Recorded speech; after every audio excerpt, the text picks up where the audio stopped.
Live from Pahrump, Nevada, the Valley of the Dirt People, it's Tech Talk, Taco Tuesday, with your hosts, Jimmy Lewis and Logan Tyler. Live. You're live, yeah. I was adjusting my mic. I'm trying to get this show off to a good start. I want the mic pointed in the right direction. Thank you, everybody, for joining in right at the beginning of the show. You guys are the best, and that's why we need your questions. I know that you have a burning question that you want answered, and we're going to get to you first because you're special. Right, Yep. Logan? This is Logan Tyler. He's my co-host. Off to my right, off the camera, is producer Matt. Who is producing right now, trying to fix problems that he already found. We got problems. It's pretty normal. That's what we do. We solve your problems and our problems live without being distracted or confused by it. That's why I usually like to have a little bit of... Tonight, we're drinking Sincuro. This is a very fine tequila that was gifted to me from a friend. So... Actually, you got this. Did you get this for me, Jimmy? Yeah. Yeah, the Syncro. Yeah, it's really good. Logan, your dad has some good taste in this, so cheers. How's your week, Logan? Slow but good. Slow but good. And that's how you're riding the motorcycle these days? Or are we talking about the dating life?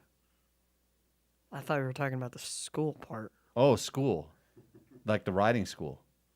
Or your school. My school. Right. And Logan is still a young school student. You're in high school. You would be a sophomore now? I think so. You think so? Oh, they don't really classify that anymore? They do. I just don't pay attention to that. It's just 10th grade. Just 10th grade.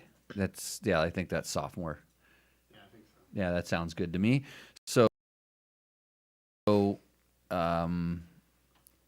when we talk about school, I always like to say, what did you learn today? Romeo and Juliet. Like the... Shakespeare. Yeah. I still, and like I say, go to school and steal something every day. Steal a little bit of knowledge. But I still don't know any of the lessons I learned from anything to do with Romeo and Juliet. In fact, I got aggressive about it. I mean, if I think back to it was like, it made me want to punch people. I don't know why. Because I didn't understand. I didn't get it. And this is a motorcycle show, right? Dirt bikes and motorcycle-related products. Got it. And audio sync issues as well. I think what happened was I didn't see any use for this, and I still, to this day, for me, I mean, I learned about it and enough to know I know where you're at, but it teaches you perseverance. There's just times you're just going to have to sit through a bunch of bullshit, kind of like this monologue right now, and you're going to have to get through it to get to the stuff that you want. Hey, Jimmy, are you in a chair or a soapbox right now? A soapbox, I think. I don't know. Yeah. I just had to listen to a whole bunch of stuff that sounded like Romeo and Juliet about a solar meeting when I was listening to the guy who's attempting to close down our riding area to put solar panels up in it. So, little as usual, but yeah. So that's my advice to you. Just sit through it and don't punch anybody. Okay. But you did learn something in wood class, evidently. Yeah. Because what are we introducing tonight on the show? The new Rooster Endo Board. The all-new Rooster Endo Board that's going to replace that janky thing that we sawed together in a few minutes. This one looks like... so they're letting you use power tools. Power tools, yeah. Yeah, you didn't have to cut that by hand. Mm-mm. I remember when I never took wood shop, but I remember when I took metal, they'd only let us use the hand tools for the longest time. You did like... I think... We cut the dustpan. Everybody makes a dustpan, right? Yeah, the dustpan. You make the dustpan, and I think we were able to cut it with the shear brake. Not mine. How'd you? They tin snips. Yeah, I think they but you had to do the lines, and you had to stand like 10 feet back while the instructor cut it on the lines that you drew out. So it wasn't really like an electric tool. It was a big giant press. You could still cut fingers off in it though. So stand back, but. Welcome, everybody. We're going to get right to the questions. Do we have anything yet? A bunch of hellos. We received 100 messages on Reenstream, Matt. Does that have anything to do with our audio issues? No, but that's another thing that not 100% sure where that came from.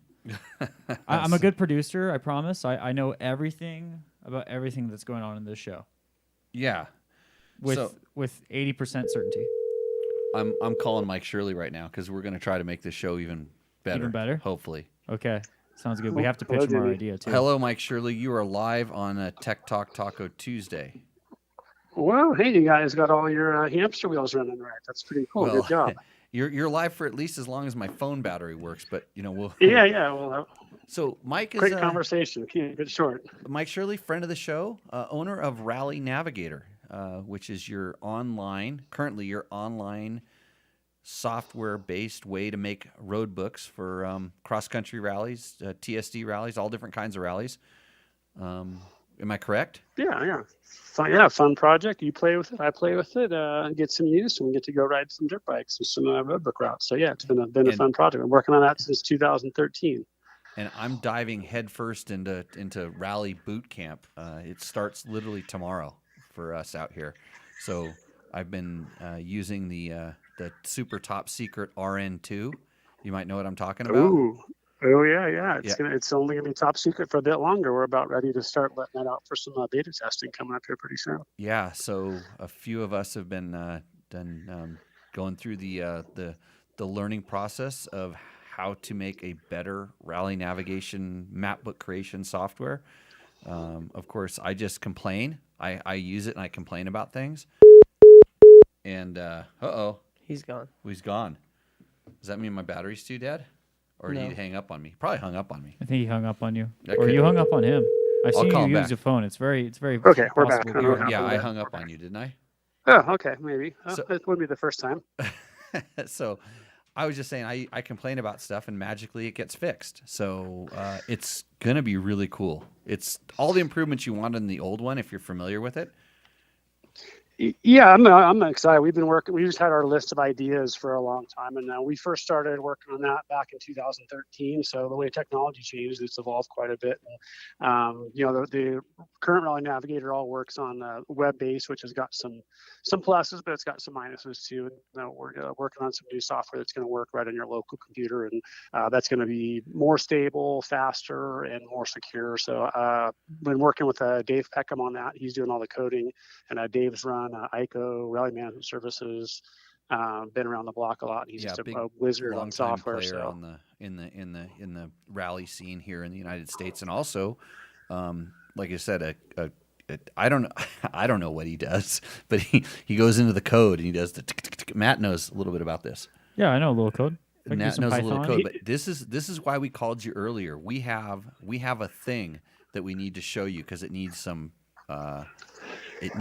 I think it needs to get outsourced to somebody who knows more than us, but it's Okay. part of this rally thing. It's a brain tool. It's really cool. But we're going to use it. What are you doing in that in a brain tool? I don't get it. Well, because I need to exercise my brain, and so we came up with this idea. And Matt did some coding, Python. He called it. He did some Pythoning in the background. And it does some stuff. It does some things that you need to do while you're rally navigating. So it's pretty cool. And I gave him my level 2 today, and then his brain started exploding. Explode? Yes, yeah, it was very. Kind of like Okay, Logan's I like brain that. is exploding right now. While he's That's just puberty, I think. no, he's doing his show notes. We like to call him.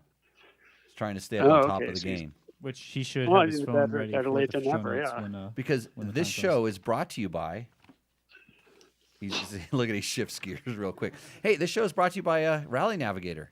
For sure, Rally Navigator's been helping out Tech Talk Taco Tuesday. Mike's been a guest on the show before.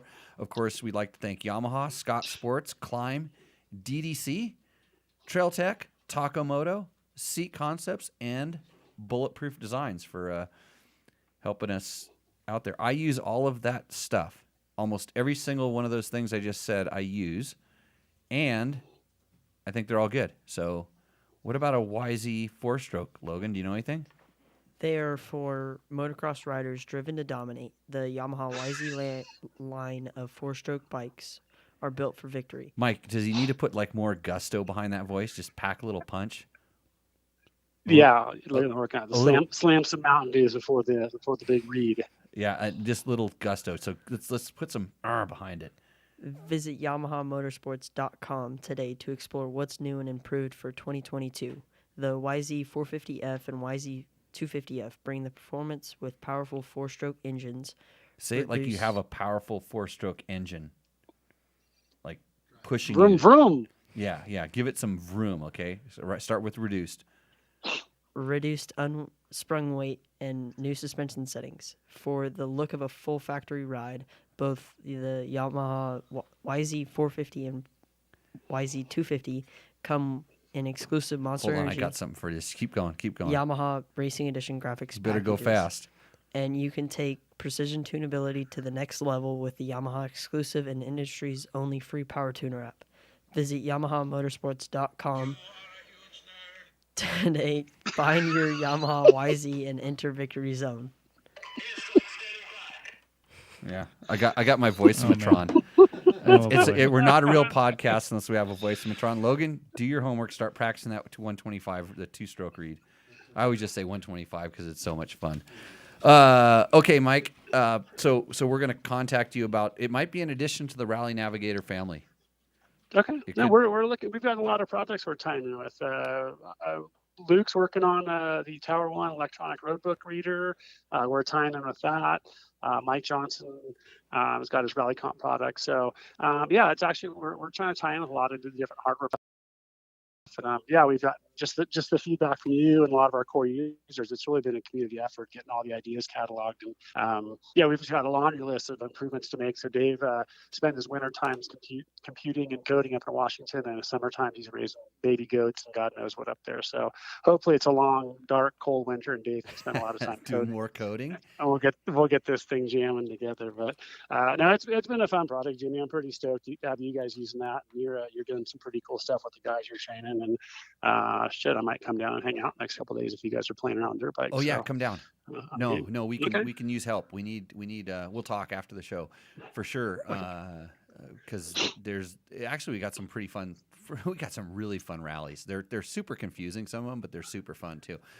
And I was going to tell people, and I probably should say this before I start bashing on the dual sport, the Barca de Vegas dual sport guys, because here's your potential rally customers. Like, imagine doing the Barca de Vegas dual sport. It was actually done as like a rally map book, and there used to be a high cost to entry with equipment, but now the equipment's getting a little bit easier to access, and you could actually make that whole ride a little bit more fun.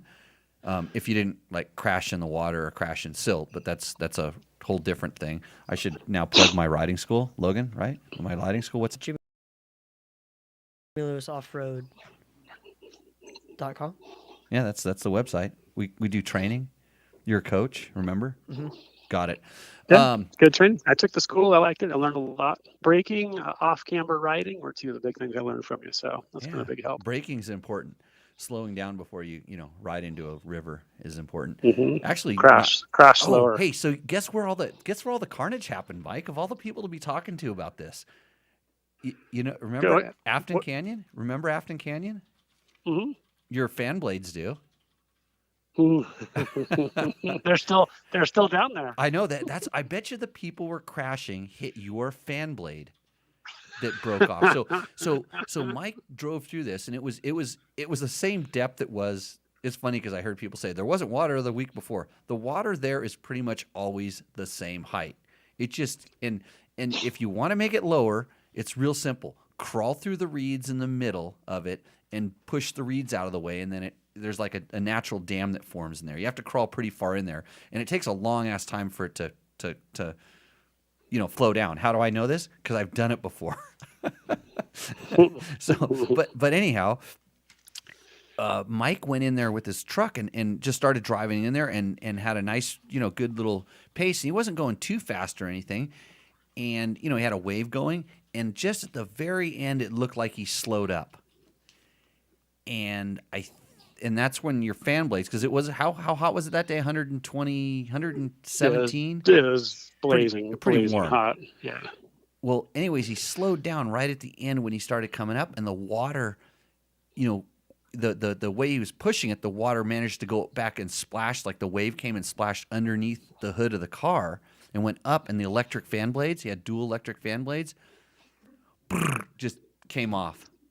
Ate the radiator. Ate the radiator It too. was dead. Yeah, but yeah, so we We towed a car back from Afton Canyon back to here. Yeah. After My truck's broken down like 3 times since then, so that whole saga is like ancient history. So it doesn't even count. you know, So I just try and get it from point A to point B. in one right. place. Well, I saw a lot of different. There's a lot of videos of guys just attacking that thing in a lot of really different weird methods that maybe we'll get into later. But thanks for coming on the show, Mike. It's good to talk to you again. We'll talk to you about our app and our soon to be riding plans. We're gonna have Chris Reel come on later in the show. And Chris is a sharp guy, man. He's a sharp dude. I've watched a bunch of his YouTube videos and the bike prep and his presentation, all that. He's a charger. So he's gonna tell us. To say. We're gonna talk about. Both of us are gonna talk about, like, after you drown your bike, what to do. We got some pretty good. He actually turned me on to something I wasn't really sure about, and I'm gonna ask him about it, which is pretty cool. But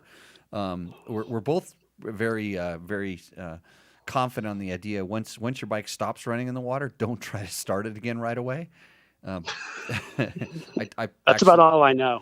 It was funny because a guy in the show talked about how his bike went in the water and had a problem, and I'm like, well, you didn't try to start it. And he goes, yeah, I did. And I go, oh, your rod's bent. He's like, nah. And sure enough, a week later, he wrote back and said, yeah, you're right, my rod was bent. How'd that happen? I'm like, I told you.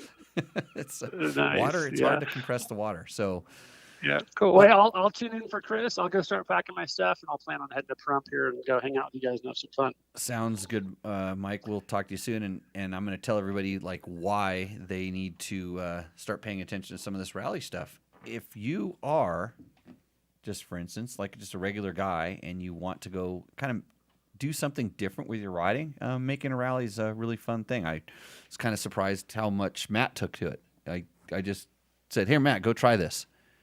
And stroking my ego again with rally. well, you did a good job. You went and rode a rally that a lot of guys go out and they take like 3 hours, and you did it in an hour and a half. So it was good.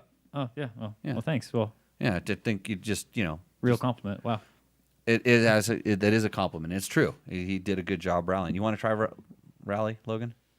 Not yet. Not yet. No, Logan, you should try it. In all seriousness, it's really fun. Maybe you wait till you get older. Like all of us old guys are doing rally, so you can't do it. Actually, you're not allowed to. I'm not going to let you. Yeah, you can do it. You've done it.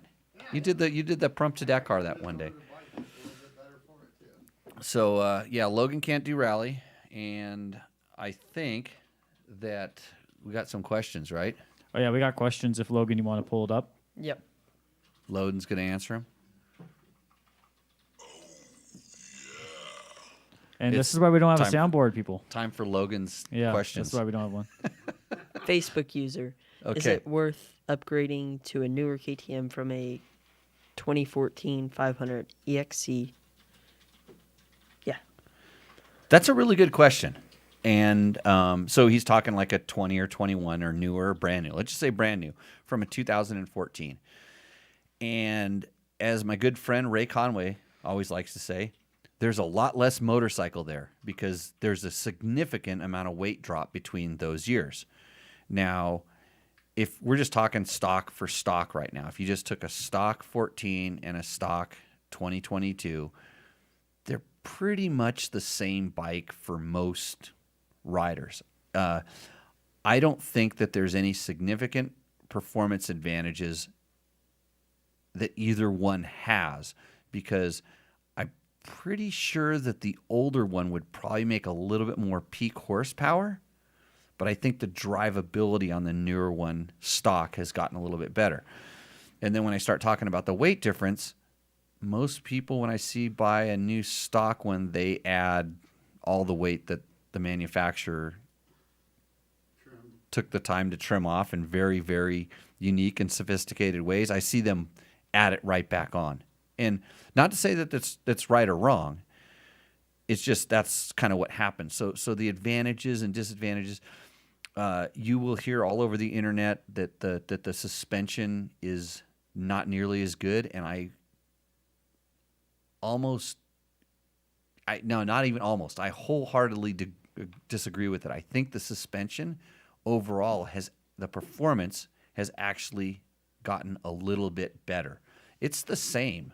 It's just that here's what happened. The bike got a little bit lighter, And when the bike got lighter, I think the guys that really paid attention to it could actually feel that it did what a lighter bike did. It's like riding a 2-stroke or a 4-stroke.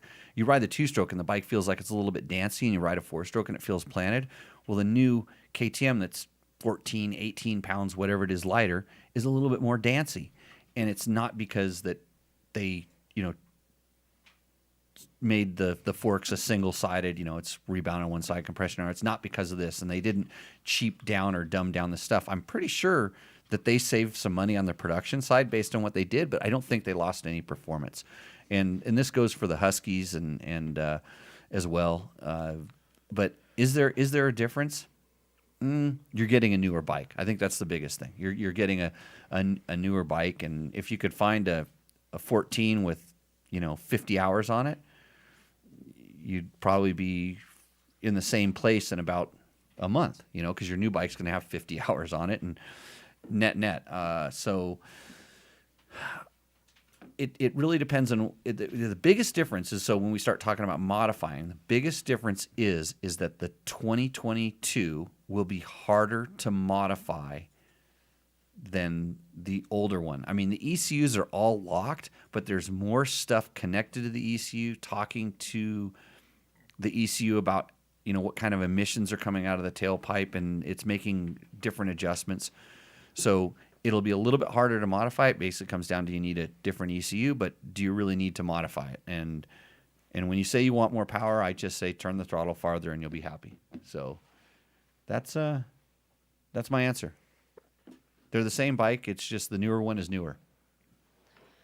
I own a 12, a 13, a 14,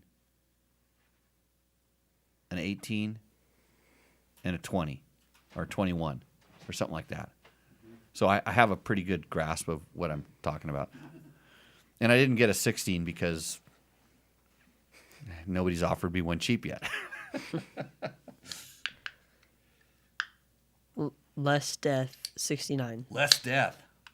Jimmy, would you take a KLR 650 or a Tenere 700 to run the New Mexico and Colorado BDRs? Tenere. And I'm not just saying that because Yamaha is a fine sponsor of the show. Ooh, that's a I've pull-up. said this before, that the Tenere is the new KLR 650.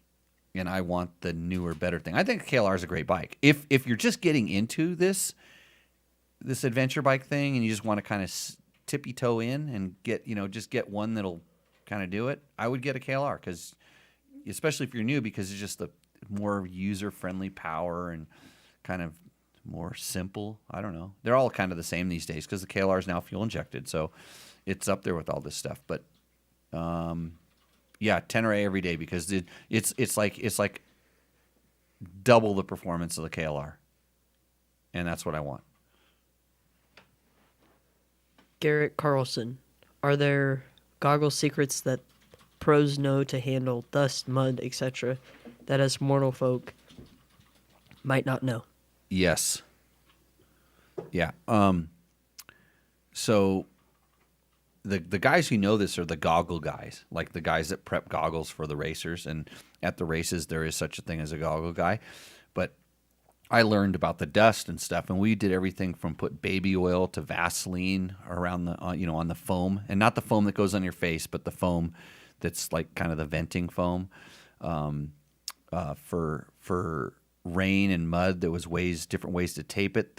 And a lot of these technologies have actually evolved into, when racers were doing certain things, the goggle manufacturer would say, hey, we need to integrate that into our products, like the visors for the roll-offs or the tear-offs. And a visor basically is like a wind. It's like a flashing or a gutter, a rain gutter, so the water can't get underneath the film, because then the film sticks. And so there's a lot. I ought to get a goggle guy. John Knowles would be awesome to have on this show from Scott Goggles. He's a really good guy, and he would know everything there is to know, probably way more than I even know. But yeah, let's see. Should I just give him I wish he's on the chat. So like, what specifically are you looking for? I mean, and the trick, like with the Vaseline and the baby oil, is knowing the right amount, and that just takes some experience because you put too much in, it blows through, and then you've got a bigger problem. And if you're not very careful about how you put that on to alleviate the dust, well, guess where dust goes? Any place you've touched, and that usually includes the lens. So there was tricks for which no fog to use, and also in my experience, because I was able to use so many different goggles when I was testing stuff, and I wasn't racing when I was sponsored, but there's some brands that have excellent no fog, and there's other brands that it's horrible. There's some brands that have a little bit better optics, just the shape of the lens, things like that. So I wish that there was a way we could do really high quality testing. In other words, I wish there was a way to support the time and effort it took to do this again, because there's stuff that needs to be tested like this, like goggles. That's a great thing. Boots, for instance. Helmets that's really expensive and kind of a little subjective, but and even when you start going to like air filters and air filter oil and different, I mean, there's all the pipe shootouts. People love this stuff, but it takes time to do it right. Now these guys, nobody does any of this stuff anymore because It's all pretty good, huh? a lot of it's good, but there are differences. And I don't want to say that it's kind of like different flavors. But anyways, if he comes back with a specific question, I will try to answer it. But yeah, there's tons of tricks, and it goes from how tight you run your goggle strap. Sometimes tighter is better, but too tight is bad. To what you put on the foam. So that's it. Johnny Campbell. That Johnny Campbell. What should I tell two Nitro Circus monkeys that have an idea to race the Baja 1000 on a tandem pit bike? Yeah, bring it on. I'm going to take that Wait. phone away from you.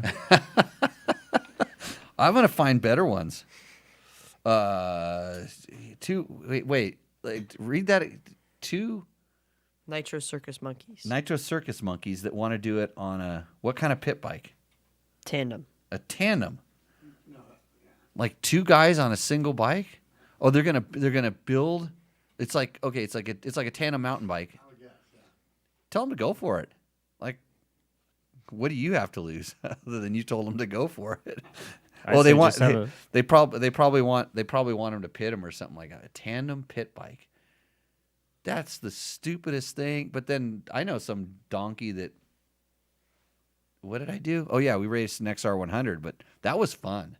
Like, I mean, you could actually ride that thing.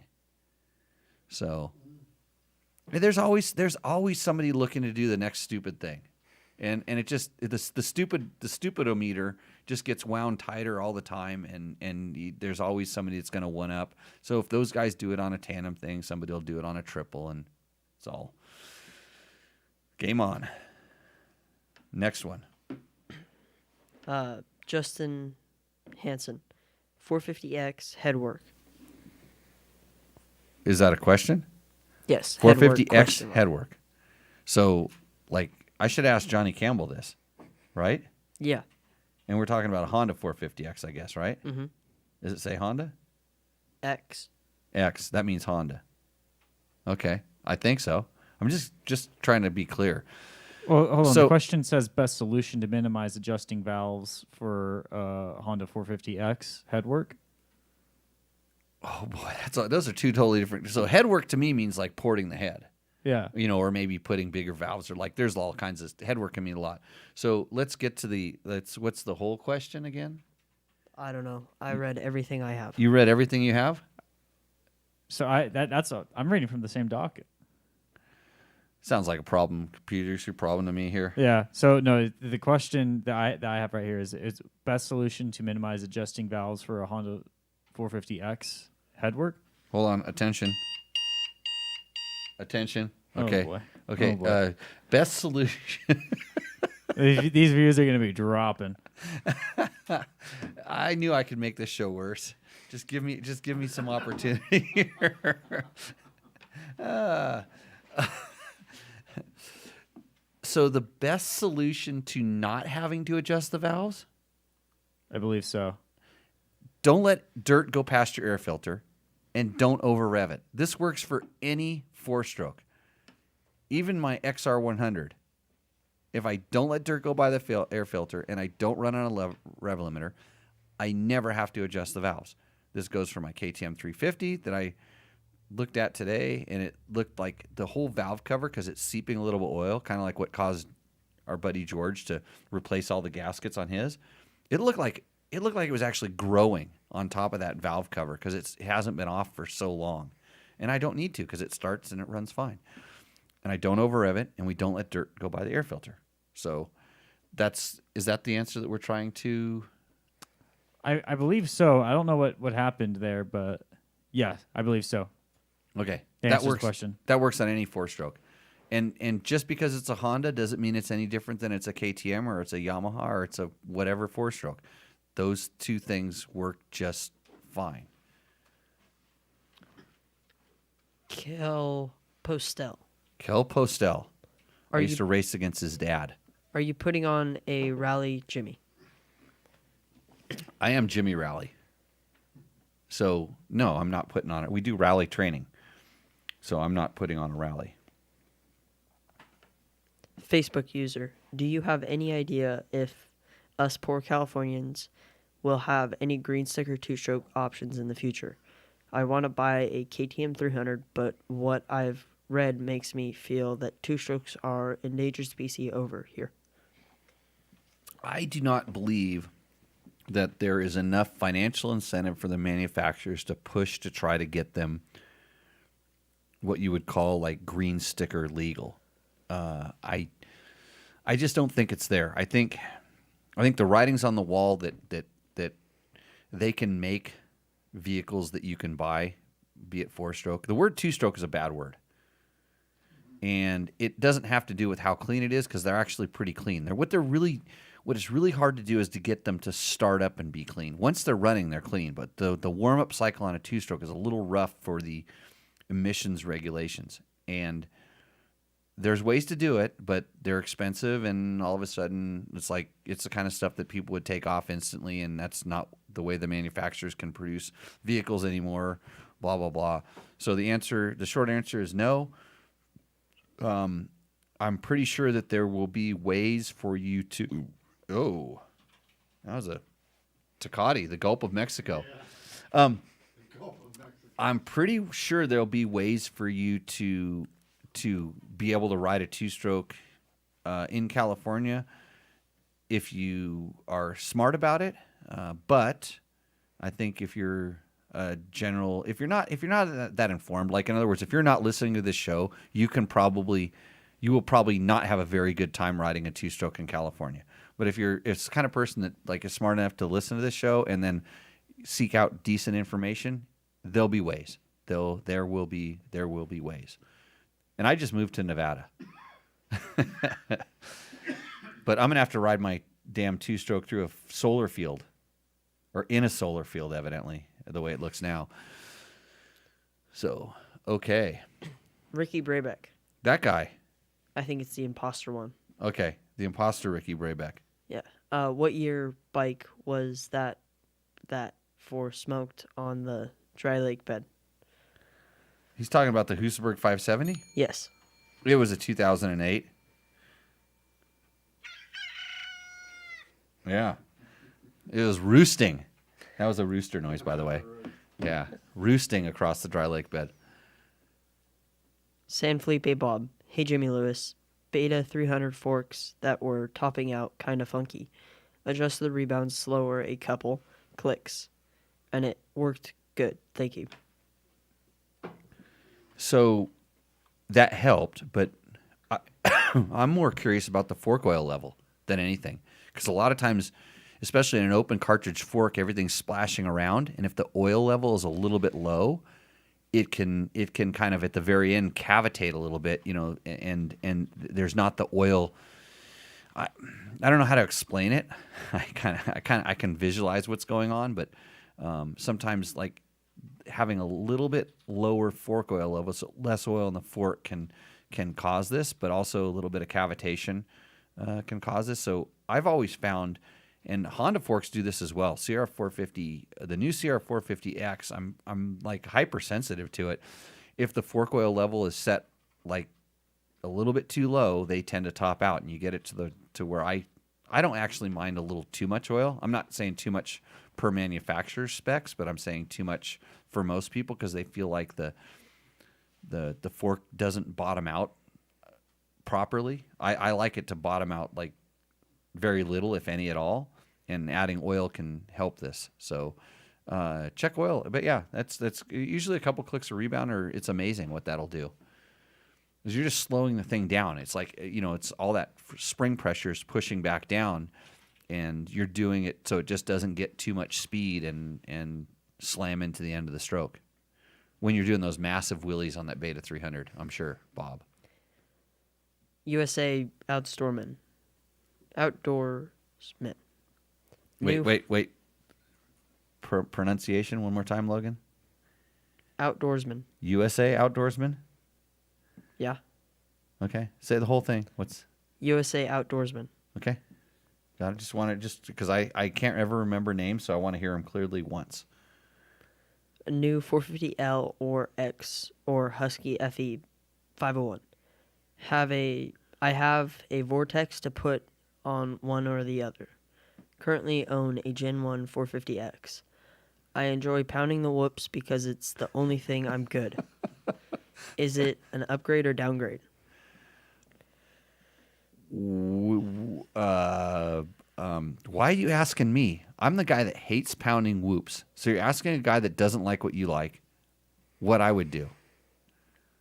So out of those options that you just gave me, and knowing what you liked, if it's interesting. If you liked the older generation CR450X, all of the bikes that you just listed are going to be a change.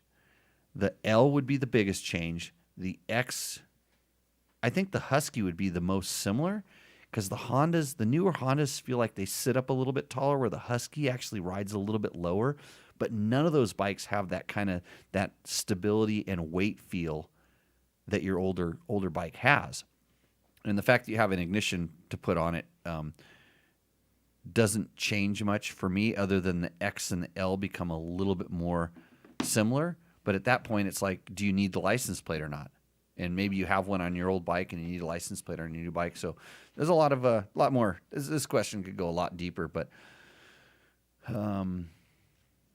yeah. Say what I always tell people: just get a KTM 500. Yeah. Yeah. But I should tell them to get a Yamaha WR or FX. Mm-hmm. You are sponsored by them. Right, Yamaha helps us out. But Right. he should actually get a two-stroke, Logan. What do you think? If he got a Yamaha two-stroke, he would experience pure performance and exhilarating power with a full lineup of Yamaha YZ two-stroke bikes. Visit YamahaMotorsports.com today to explore what's new for 2022. The re-revised YZ 125 makes for the perfect step-up machine, featuring all-new engine, revised 6-speed transmission, new brakes, and new suspension settings. And it rips even for fat dudes. Yeah. Improved rider ergonomics and new aggressive styling, and more. The YZ250 also delivers improved rider ergonomics, new front and rear brakes, updated suspension settings, and aggressive styling. For a truly race-inspired look, check out the YZ250 and YZ125 Monster Energy Yamaha Racing Editions. And for the next generation of riders, the YZ65, YZ85, and YZ85 LW deliver big bike specs in a smaller package. Visit YamahaMotorsports.com. Find your Yamaha YZ and enter Victory Zone today. That's right. Money. So yeah, those bikes are all good. It's all good. So we got Chris. I believe so. We have a special guest. Well, hold on. He's still muted, so I don't know if he's actually there. He could be there. We can bring him into the show. I'm gonna go ahead and why don't you answer these goofy questions, or have me answer them? What does Michael Penton Yeah. want to know? You discovered that the 2 additional strokes were not really beneficial, so you were removing them. Do we know what that came off of? Where that The came from? story Facebook today. post on the Oh, picture on of the, the, on the image. on the Yamaha YZ250 FX motor that I have apart on my bench. That's Trevor's motor, and it had a lot of additional time on it. And I took it apart because Trevor was smart enough to identify the knocking noise that was coming out of it as being bad, so he stopped riding it. Which is when your motor starts making a new noise rather suddenly. It's like. And suddenly, maybe in just a few seconds, it changes its tone, or you go to start it up after a ride, and the next time you start it up, it makes a substantially different noise. It's talking to you, so it has nothing to do with how many strokes it had. But I removed the creator of the sound, which happened to be the crank, and the rod, the big end of the rod, was done. It was time. It was making a knocky noise. So that was the one we were testing the GYTR head on. So it had a lot of time on it. And I don't remember whether we put a piston in it when we did that, when we did the head or not. I think so. We did put a piston in it. Yeah. And I checked the rod when we did that. And I'm like, it was like, yeah, you know what? Let's just run it, because I think it was in the upper end of the hours, but it was like not, I basically, I was lazy and I didn't want to split the case at that time. We just wanted to throw the top end and ride it, which is what we did. So it was time. The thing was ridden hard. And okay, is Chris ready for us? I think I'm ready. I believe he is. Yeah. Good evening, Chris Reel. You're welcome to Tech Talk Taco Tuesday. Hey, glad to be here, Jimmy, and good to see you, Logan, buddy. Yeah, Chris is our expert on oils and some other things, like what to do when your inside of your engine gets wet. Yeah, and been a little bit of that happening last couple of weeks. Right. So it's amazing that they can put on the driest, dustiest, longest dual sport ride in the country, and you could put 100 feet of water in it. And then hell didn't break loose. The seas didn't part, is what we could Well, say. some guys got a little bit of a riding experience in the silt, and they also got a little bit of a riding experience in the little bit of water that was there. And some guys had a good time and some guys had a wet time. But, all in all, it was a pretty good event. I didn't see much. I didn't hear much about this because I was off the grid the entire weekend, and then I kind of came back and someone posted a video, and I didn't realize that they were actually able to go through Afton Canyon on that ride. I just know that, with all the permits and everything they had to go get is difficult, but I'm like, wow, they went through there. And I know that water crossing, it's basically cabled off on both sides. You have to go through a channel, and there's also a railroad bridge across it. And I know that people go there and they look at it and then they'll go up, and which is really dangerous, because if you've ever seen how fast trains go through there, I would not advise getting anywhere near that railroad trestle. But then I saw some videos, and I saw a lot of different styles, most of them not very, not the best styles or the best decisions made in the way that everybody decided to attempt to grow across the river. And then I saw the picture of the conga line on the other side of the river of bikes upside down and people trying to kick bikes that didn't look like they were kicking, and it would look like a mess. Yeah, it was a bit of a mess, but I really have to hand it out to the guys at District 37 and the dual sport community. They tried very hard to play by all the rules and have an entertaining ride. And there's so much that goes into that event that sometimes their hands are tied, and that's just where they have to go.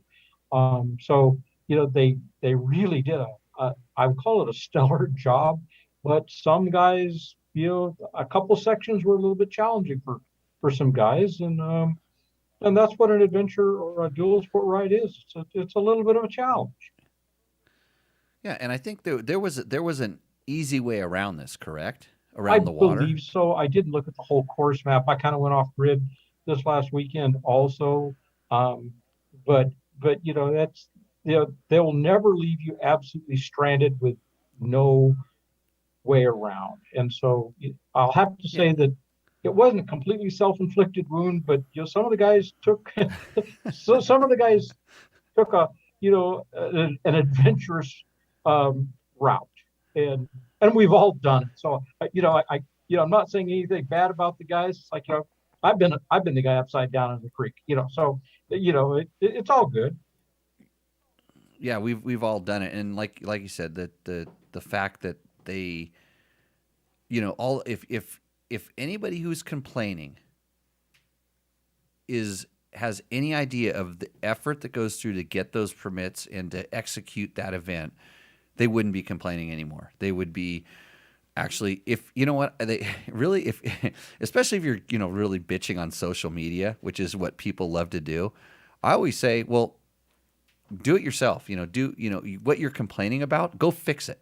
Put on an event that's better than the one you're complaining about, or whatever. You're I don't even know what the entry fee was for this particular event, but go and haven't been a race promoter before, and I've had everybody, including their mom, come up and tell me how to do it better. And I said, "Oh, is that how you do it in your event?" And they look at me like, "What?" And I'm like, "No, is that how you do it? Does that work at your event?" And they always kind of like look at me like, what do you mean? And I'm like, yeah, I know, that's what I mean.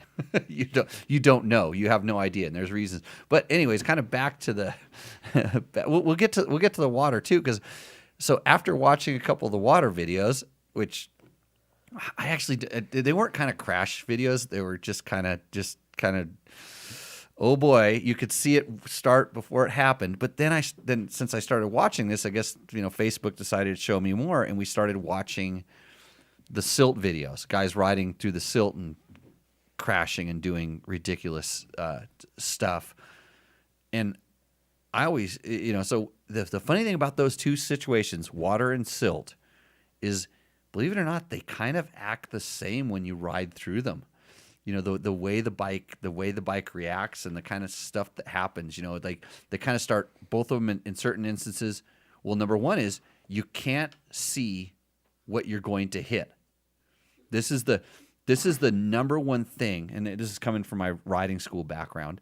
You can't see what you're going to hit. And so I don't care whether it was Afton Canyon water crossing or these silt ruts, there could have been a rock, the size of a basketball that you're going to torpedo into without seeing it. Whether it was in the silt or the water, it could have been there. Would you do that if you could see that? Would you torpedo into that rock? No, Chris? not on purpose. Okay. So that being said, so let's just say you can't see what you're going to hit. How fast do you want to hit what you're not going to see? Well, Like, let's just kind of roll. Like, should we do it at 2 miles an hour or 5 miles an hour or 20?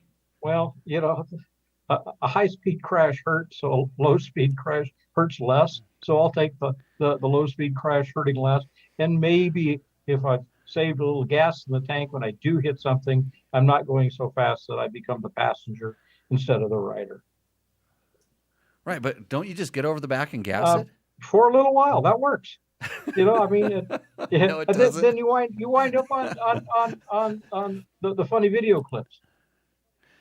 Yeah. So in the silt, it's like I saw some of these videos and I saw it was complete whiteout. These guys had their GoPros on and they're posting all these videos. They're like, yeah, the silt was horrible, and and you can't. It's a full whiteout. You can't. They're just riding behind their buddy. It just goes, and you're like, okay, I got a better idea. If that's fun, why don't you just close your eyes and ride? Because it's the same thing, but then at least you can open your eyes and see where you're going. When you're in the silt following your buddy, and then you slam into your buddy because, well, like I said, there was a basketball size thing, or more often than not in the silt, it's imagine you're riding down a road that has curbs on the side of it, and the curves slowly come together, and then you get scared and you lose your balance and you lean into the curb. I mean, I don't ever see anybody doing that on the side of the road, like, when they're driving through a neighborhood with a curb. But in silt, they manage to do it all the time, generally because they can't see. But there's a lot more, or because they're also aquaplaning on top of the silt, which is a whole different scenario. But you can always go really slow through the silt and ride right through the middle of it, believe it or not. When the bike starts to push in the this. silt, and you're going too fast, it's, you can see the crash. It's coming if you're the rider, and if you're watching it on the video, you can see when the bike just starts veering, and it's an understeer condition that's going to eventually run out of road. Right.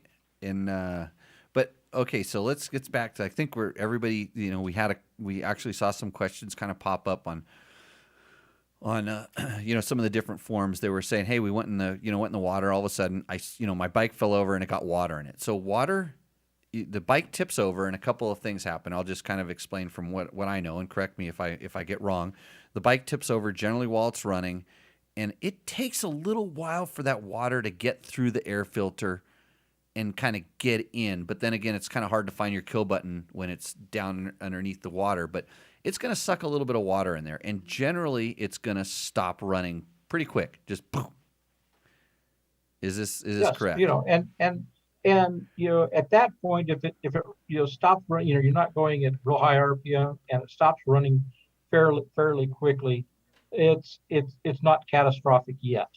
It hydraulically locks the piston because the water doesn't compress, and the water usually turns off the spark. So usually it stops the engine pretty quickly, and so that's kind of a good thing. Yep. And one other thing I want to point out is and this is if you haven't desmogged your bike, you're not going to suffer this as much as all the guys that just desmog everything.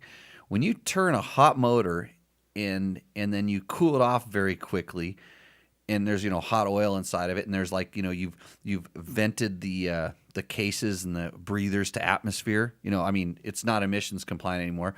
That stuff cools down. Some water likes to go into those passages too. Very, correct? very true. And you remember that when the engine stops rapidly, it cools off pretty quickly. So it will siphon water, into the engine, because it'll pull a little bit of vacuum. And if you're sideways in the creek, you're going to have some water that's going to get where water shouldn't be. It's going to get inside the engine, and the crankcase breathers go to the crankcase, or they go to the transmission, and that's where the oil lives, and that's where the water shouldn't be, and so then we kind of have something to contend with. But if your bike was all legal, like a totally legal compliant bike, it'd probably be pretty difficult for the water to get in. Would you? Yes. You say? As a matter of fact, I've got here's a charcoal canister which vents the tank and also captures some of the crankcase ventilation, the escaping hydrocarbons, and that's a pretty good water trap. And the way the hose routing is on particularly the adventure and dual sport bikes, really the hose routing is, it has some natural some purpose bends in that hose to act as a as a water trap, and from the manufacturer standpoint, a way to let some of the vapors condense on the sides of the hose and actually run back into the engine. So the bag of snakes hoses and a diagram that's on your motorcycle telling you that there's a lot of hose here, it actually works in your favor in this condition. And in reality, that some of the new fuel systems that contain the pressure, it does some other things as far as performance and fuel economy to the good, where with our gas boiling, it kind of contains some of that. So there's some advantages having the vapor recovery stuff on the vehicle. Yeah, and Chris is an expert. He understands all this stuff, and the reason I kind of brought that up and said that is people are so quick to just tear that stuff off as if it's like, oh, my bike isn't going to run properly. with this on there, and I've seen more bikes that do not run properly because it was taking off, because there's a lot of other stuff that needs to be compensated for. But at the same time, it can save you sometimes if you don't know what it's doing or what you're doing. So sometimes these manufacturers are not dumb. They think about some of this stuff when they put it on. So before you just go and just start cutting hoses and throwing stuff in the trash can, be aware of this. And the charcoal canister, I mean, all of the emission control stuff on particularly on the under 600cc motorcycles, some are coming with a catalytic inverter and a charcoal canister and maybe a pulsed air system. Most of that stuff, if you start talking about weight, you're talking about the weight of a set of handguards. It's really not that much, and having a smart ECU that has an oxygen sensor and a mass flow sensor to help compensate for things it does build performance. Now, if you're building a race bike, of course, that's a whole different story. But if you want a good running dual sport bike or a fairly compliant motorcycle, when you start unzipping that stuff, you better know exactly what you're doing, because you will go slower in many cases, and you can do some damage because the bike can be very, very lean. Yeah. And yeah, no, it's I didn't want to go off on the emissions side of things, but just I was going to say, hey, here's a perfect example where that stuff actually may, it may actually do you some good. It's going to be way harder for that bike to suck water in places that it shouldn't be because of this stuff. So let's say now I've got my fully race tuned whatever bike it is, and I take a little dip in the old Afton Canyon River. It's down on its side for take me 15 seconds to get that thing pulled back up, and then the first thing I shouldn't do is hit the start button again. Well, you're gonna. You're gonna. You can't help yourself. I can save it. Can't help it. No, you should not. You should not hit the start button. And don't go under pinning it. like the less RPM your motor has when it starts going for the drink is going to save you exponential dollars based on your RPM when that water finally gets in there. When the water finally gets in there. But I wanted to kind of point out before we get too buried into this, is we have a lot of new riders experiencing off-road and adventure, and the manufacturers have some small adult size motorcycles for new riders and the ladies and re-entering riders. And so I would encourage them to take some lessons, and if you're crossing a swift water running stream, get off on the upstream side of the motorcycle if it's going to happen, and then when it does go pear-shaped and you got to pump the water out, we can talk about that. But we'll get it. So as a guy who does run an off-road riding school, I'm going to tell you that the number one thing about when you come to a water crossing you're curious about, this is the best riding tip I can give you: let someone else go through first. and if they have a bad time, you may not. I sat there and I watched this and I looked at it and I saw guys going way off to the right. And I'm kind of just some of my spidey senses. I'll bet you the middle of the road would actually be a little bit better, but you just never know when someone's gone through there, whether it's in a truck or on a motorcycle and spun their wheel. Like I said, you can't see, so it's when you can't see, it's a little bit of a mystery. So okay, so I've tipped my bike over. Luckily, it wasn't going that fast. It stalled out. It's underwater. Now I picked it up. It's probably best to push it out because we don't want to bend the rod, break a piston. So we get it. We're going to get it out of the water. And then the next thing in my world is I'm going to take the air filter off. I am going to, if my spark plug is ridiculously hard to get to, and trust me, on some of these bikes now it is, I would actually find a way to spin using the transmission, if I could, to spin the motor back and forth to see if I can get it to open up a valve so the water can drain out, and try to spin it slowly and get the water out so that the motor will turn over slowly, to drain as much as I can. If I can pull the spark plug out, I pull the spark plug out, and that makes it a lot easier to get the motor out, the water out of the motor, or at least out of the combustion chamber. And one of the things, I've worked in a variety of on a variety of pieces of equipment, ranging from generators to sunken ATVs to off-road motorcycles to jet skis that have gone over the big wave falls, or people that have lost outboards off the back of a boat. And so the biggest thing is get the water out of the whole system. And so when we tip a motorcycle over in the stream, take the air cleaner off and pour the water out, and very often the way the head pipes are, there's a gulp of water. If it's a two-stroke, there's a bunch of water down the pipe, down in the low spot.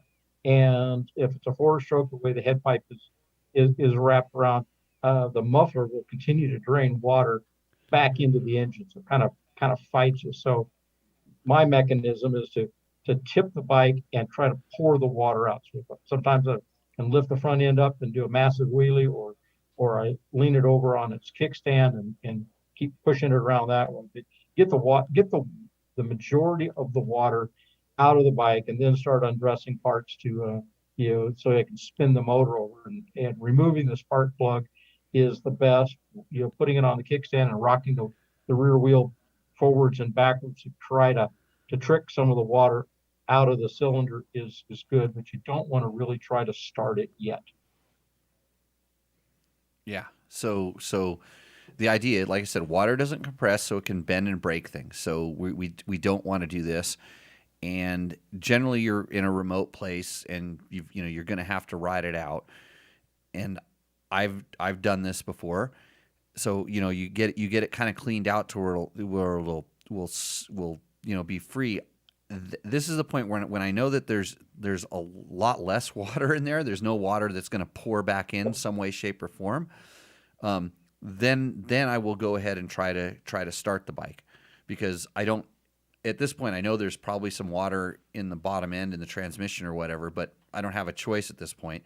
I'm going to get it started, but I will do it kind of carefully. If it's electric start only, you're kind of at the speed of what the starter's going to do. But with a Kickstarter, I'm going to kind of kick it over slowly and make sure it doesn't seem like it has additional compression, or a significant amount of additional compression, so that it doesn't break something once it gets going, and there isn't a gulp of water someplace to suck in and cause an additional problem. So I want to make sure my intake track is free of water, and there's no water in my exhaust system that's going to be able to kind of come backwards in some way, shape, or form. Yep. Yes. And when I have to do it, when I get it to where I think it's going to start, I'll start it without the air cleaner, because usually the air cleaner is soaked, and so I'll beat that on a tree or a rock, or I'll get the water out of that, so I'm not pulling more water into it, and I'll take my time and get it running, and it'll spitter and it'll sputter, and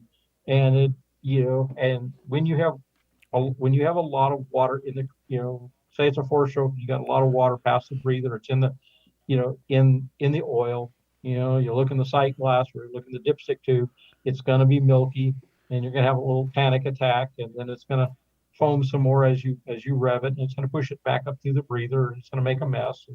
And so at that point, you've got it running, and I let it kind of warm up and do its thing for a little while, and then I'll put the air cleaner back in, and suck the water that's going to be trapped in the air cleaner. Suck that through, and dress the motorcycle and get to where I can start doing some flushing and some cleaning. But if it makes bad sounds, then I have to face the music of a bailout somehow, some way. But and if you have a dual sport bike, that's it's got the emission controls on there, it may go down the road just fine for a few minutes and then just stop. And that's because the charcoal canister may be plugged with water and your gas tank can't vent. And so open the cap, let it take a gulp of air, and try to start it again. And that, I can't tell you how many times I've seen that where the guy goes, "Man, you're magic, made my bike run." No, I just let it get fuel. And and the canister will purge itself, but once in a while it will just block vacuum. So you can't pull gas into the engine. Yeah, and it's the same thing sometimes when bikes boil, when they boil gas, and sometimes sometimes it can make it worse by disconnecting the vent line, but at the same time. So you get it running, and like I said, with a lot of the new electronic, the stuff with a lot of electronic stuff on there, sometimes something happens. But the other thing not to not forget is that you may, if you've drowned it well enough, you may actually have water in your gas. Oh, for sure. And this it takes a little while for it to get in there, and generally it doesn't get a ton in there. But if you get a significant amount in there, depending on where the pickup is, and on old bikes, if you had a petcock that had reserve, you are always safe until you turned it on reserve, and then all of a sudden you go to reserve, you turn it on, all of a sudden your bike starts running like crap, and that's because the reserve petcock that's where all the water sat. And generally, for a little bit of water, I found that the pickups are high enough to where a little teeny tiny bit of water is not a problem, but you get we'll call it a significant amount. You get some water in there. Like if you poured like a half a cup of water into your gas, you'd probably get the effects on a fuel ejection bike right away. Yep. Just based on where the pickup is at. And a lot of the fuel filters on the fuel injected bikes, gasoline is less dense than water, so gasoline will go through the filter and water will not. And so that becomes sometimes a challenge with a fuel injected bike. So that so it actually blocks, the water will block the gas from getting in to the fuel pump. Right. Hey, but here's the good thing about the ethanol gas. Yeah. The ethanol will actually suck up some of that water into the gas and allow it to still run, right? And so you take the good with the bad, but really you gotta get past your drama and get to the place where you can start doing some surgery. If you think you got water in the gas, well, then you drain the fuel. If you think you got water in the oil, you drain the oil. Then you're gonna have some residual in there, and then you have to contend with that. And here's where I read your paper, and we should definitely get a link up to the paper that Chris had, and he talks about basically some of his jet ski rescues from you were at the big wave competition. It was the is Taipu, right? I've done a decade down in Tahiti at Choco, and we're talking serious big waves, and down in Puerto Escondido, Mexico, we're talking 20 footers are an average sleeper on the world tour, and you can get a 50 or 60 footer on the big wave tour. So these are mountains of water, and my guys, the rescue guys that have to go in and fetch the surfers, I mean, they've got to dodge the waves, and they got to pick up the victim and get them on the sled and get them out of there. And waves come about every 15 or 20 seconds, and so we talk about the response time. That guy's got to go, and sometimes he doesn't go, and the ski and the driver and the surfer all take a ride in a wash machine, and tumbling a jet ski, it's 1,000-pound vehicle, 4-cylinder, a couple hundred horsepower. And when it goes over the falls and rolls around a dozen times and gets slammed up on the beach, it's pretty unhappy. And so it makes a little tip over in Afton Canyon, kind of a non-deal. But the result is the same. You got water in the engine, you got to get it out. Most of the time on my assignments when I'm there, I'm with a good friend of mine, Jerry Fouts, and some guys, and you just have to make do with what you can get basically at a service station. We're at the end of the paved road on an island in the middle of the ocean. You can't just call in somebody. You have to fix it. And so, draining the oil and putting some other oil in there, and typically I'll start a flushing process.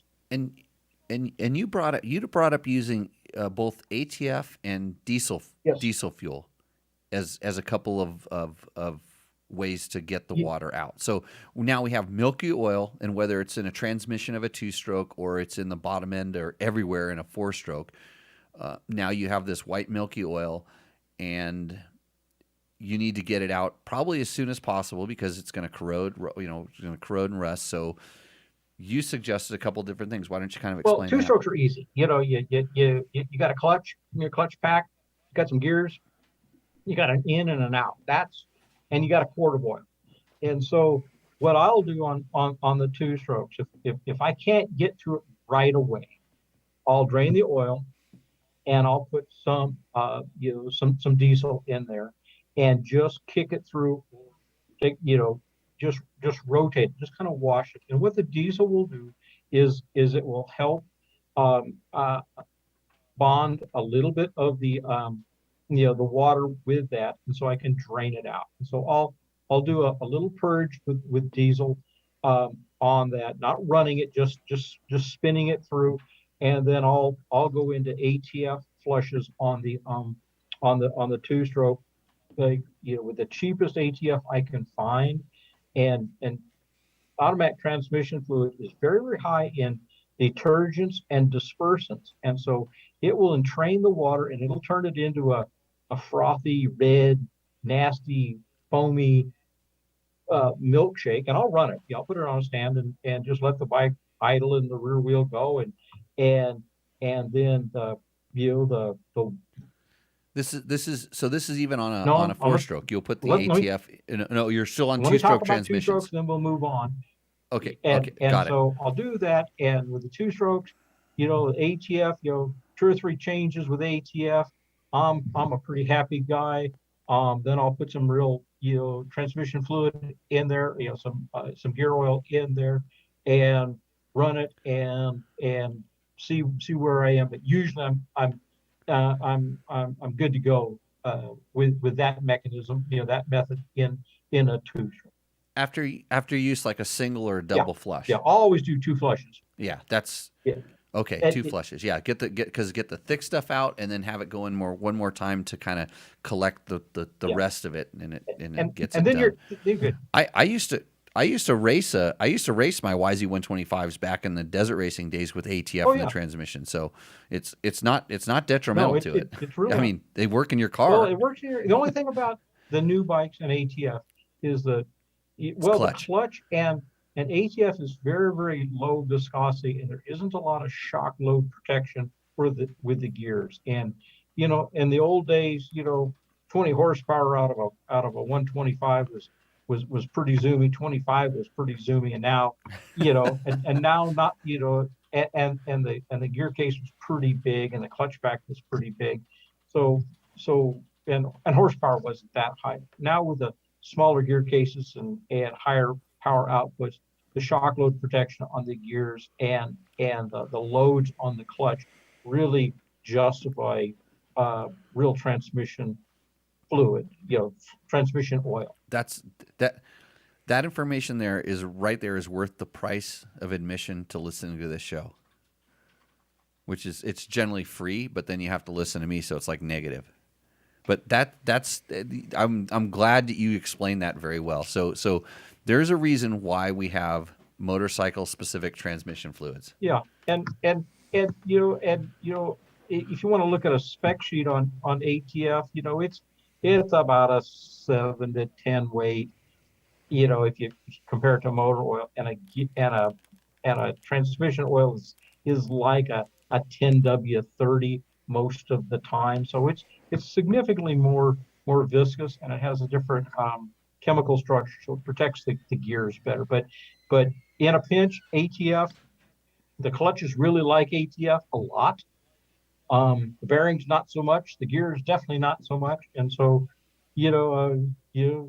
if I had my choice between running straight ATF or straight motor oil in a 300 TPI just to get me by, I'd go with motor oil until I could I could go and get something. If I'm at, the AutoZono and I need something, and I'm going, I need motorcycle transmission fluid. That guy is not going to know what I'm asking for. So I'm going to, he's all transmission fluid. It's red. It's on aisle 7. And well, maybe I'll take, motor oil that's on aisle 5. But that, that's that's my go-to for 2-strokes. And so, just this year, we tipped a nice 300 over up in the up by Tioga Pass or Sonora Pass with Jerry and some guys, and he's a good guy. He tipped over, and I go, man, I'm next on the trail, and I think I'll get him out and we'll find a way around, because my stubby little legs weren't going to go through that rushing river. So, you pick your path. So our next battle on tonight is 4-strokes and oil and training. So so you've got most of the bikes now are 4-strokes. So you got your 4-stroke, it's tipped over, oil's all milky. You get it someplace where you can do it, and I have run them. I'm trying to think of it's only been a couple times, but I've had whether it was from a impeller shaft seal going out and then all of the coolant getting into the motor that way, and or somehow getting drowned and a lot of water inside of the motor. I've run them for the better part of an afternoon to get them to wherever they needed to go, and then I began the draining process, and those motors did not seem to have any significant problems because of it in the long run. And usually they won't. Just don't let Logan wash your motorcycle with a garden hose without the plug in the pipe. Because he'll feel. Oh, he likes to pressure wash the bearings. He's in the bearing pressure washing phase. Well, because I tell him, hey, don't spray these spots, and then the bikes aren't clean. Then I say, clean the damn bikes, and then he fills up the bearings. So we're having a teeter-totter with this. But enough about Logan. Okay. Let's get back to so drain that oil out. Put what I'm going to do is I'm going to just go get some cheapest oil I can find, put it in there, and run it again, and run it for not very long, like 5 minutes. And I usually put them on the stand, and I like to kind of speed up the process. So when I'm doing that, I'll put a couple. Oil filter. By the way, oil filter out. Yeah.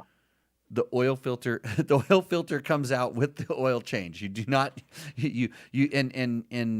and I've even done it where I have left the oil filter out before, just because I'm just trying to pump as much oil through it as quickly as possible, and I make sure I run it through the gears so everything gets spun. Yeah.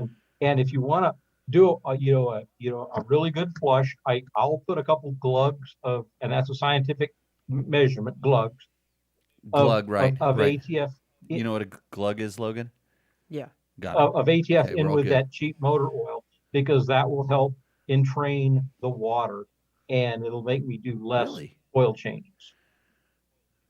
Okay. So a couple little. So a glug would probably be in 1,000 cc. A couple motor, ounces. maybe 200. I was going to say 200 cc's. Yeah. That'd be on the high side. It's not going to hurt it. It's not in there for that long. All I want to do is I want to make some suds to get the water stuck to the oil so I can drain it out through the cork. Right.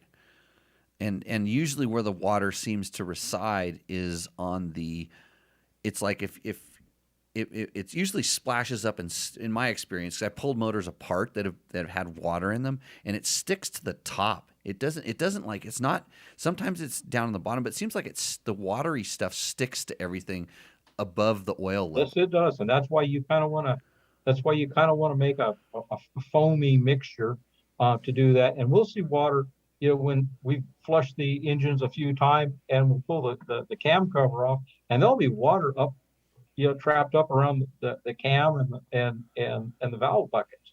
And so, I want to make sure that I have, I have enough foamy residue in there to capture the water and get it into suspension so I can drain it out. And if I'm really pressed on time and I can't get to something, we've got to let it sit overnight. It's been upside down in the ocean, and I just can't get to it, and, without doing an all-nighter. I'll do what I can, and I'll go to my diesel, my diesel flush, even in a force stroke, which takes longer to get the oil back clean, but it stops it stops a lot of the corrosive activity. So explain this diesel flush. Like, how would you do this? I would put about 15% of the oil. If it's a quart, I'd put, I'd go, maybe, 3 or 4 ounces of that's three glugs. That roughly of diesel mixed in with your cheap oil. And it's going to thin the oil, so you don't really want to try to run it too much. You just want to slosh it, with a starter or maybe at an idle.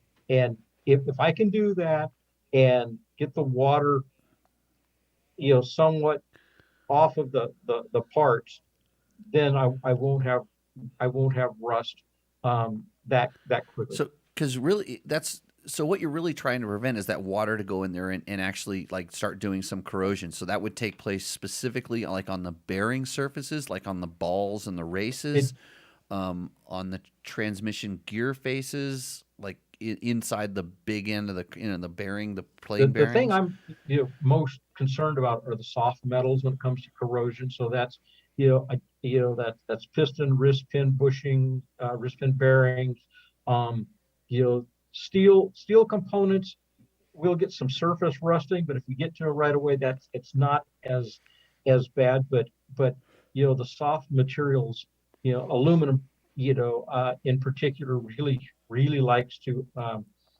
flour and get corroded pretty quickly. Not so bad in fresh water, but seawater is yeah, add a little salt. And it never happens in clean water. It always happens in sandy water. So I've got grit and debris. And hey, I promise you that water in Afton Canyon has a fair amount of bad stuff. Oh, it's alkaline, and that's as corrosive as acid. And so washing that corrosion off. I mean, you live out in the desert. The alkalinity is if you don't maintain your bikes, they rot before your eyes. So getting that water and the corrosive materials out, however I need to do it, I will. But my go-to is ATF in motor oil, and if I have to really flush something a lot, I'll go to diesel. But I'll do a lot of oil changes until I get no foam on the, no milky on the stand, and then I'll go ahead and run it around the blocker. Go for a gentle ride, and then I'll come back. I'll dump the oil one more time and put a new filter in, and feel pretty good about myself. Right. So we have a question that somebody asked. He says he has a Yamaha XT225 that had the flywheel and magnets on the stator explode. So the basically now he's got pieces of magnets and stator throughout the bottom of his motor, and he wants to know how could he go about cleaning this? Should he use a diesel flush? Well, yeah. I'm going with once you got the magnet pieces in there, they're going to stick to everything, so it's not going to flush out. But he's into removing. If I had that, I would take the clutch cover and I start unzipping the outer covers, and usually there's a screen down in the bottom where you can start gathering the big pieces. But when you have a catastrophic failure like that, and you got lumps and chunks floating around, it's a lot cheaper to go ahead and fish those things out now than let them make more pieces and have to replace. fish more bigger pieces out. Yeah, the thing about like with the water and stuff, the water's going to go everywhere. There's nothing that the screen or the filter actually filters can kind of plug, which is not a good thing either. But with the water inside there, and that's the other thing to kind of be concerned about is that if that water can plug your oil filter, generally in most of the oil filters there's some sort of a bypass if the pressure builds up and it can go through, so you're not going to be screwed, for lack of a better term. But when it starts to be pieces and stuff, the filters are really good at stopping those pieces.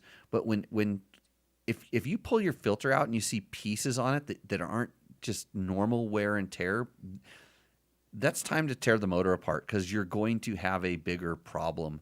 In fact, the YZ250F that I pulled apart today, the screens and the filter were clean, and the rod had started to disintegrate. And so that's how small the pieces are, that you actually had to cut the filter and look in between the pleats to see the pieces of the surface that were causing the problem. So it may not be, if you see, like I say, if you see big pieces, something else is going on in there, and it's not going to get any better very quickly.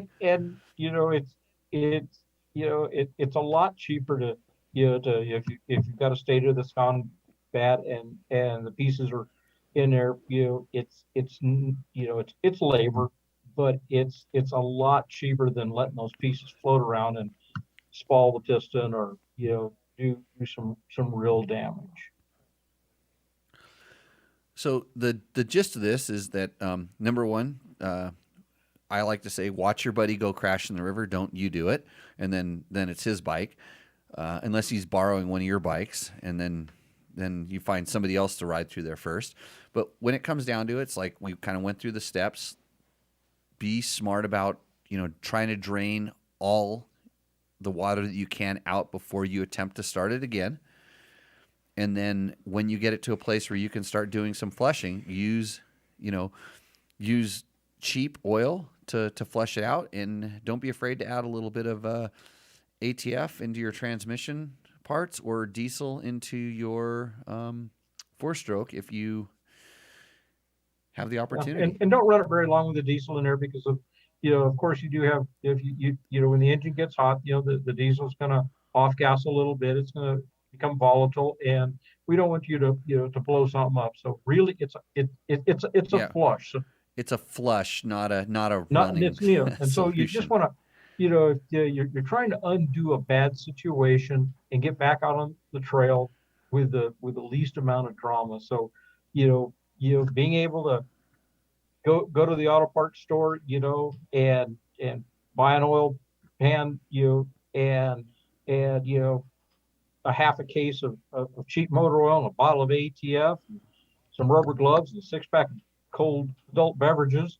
And can you get those right next door to now? my auto parts store? Auto part. But then getting back to the gas. I mean, if your bike starts running weird, start thinking about, do I have water blocking a fuel injector filter? And just chase the drama around before it leaves you stranded. And take a riding lesson, and before you tip over in the water, and the new riders, the small frame riders are out there trying some stuff. They need to experience this, but they also need a little bit of help. So if the older guys could kind of mentor the younger guys, the younger ladies, and help them make proper decisions, I think. Just get over the back and gas it. Just go, just pin it. No, I hate it when I hear people say that.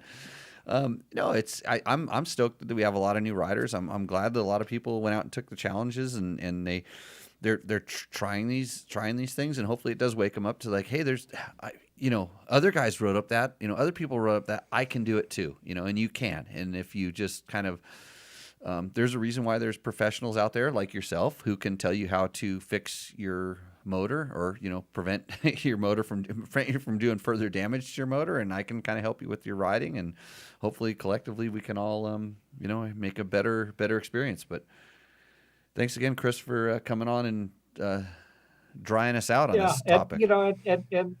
adventure riding is an adventure, and we're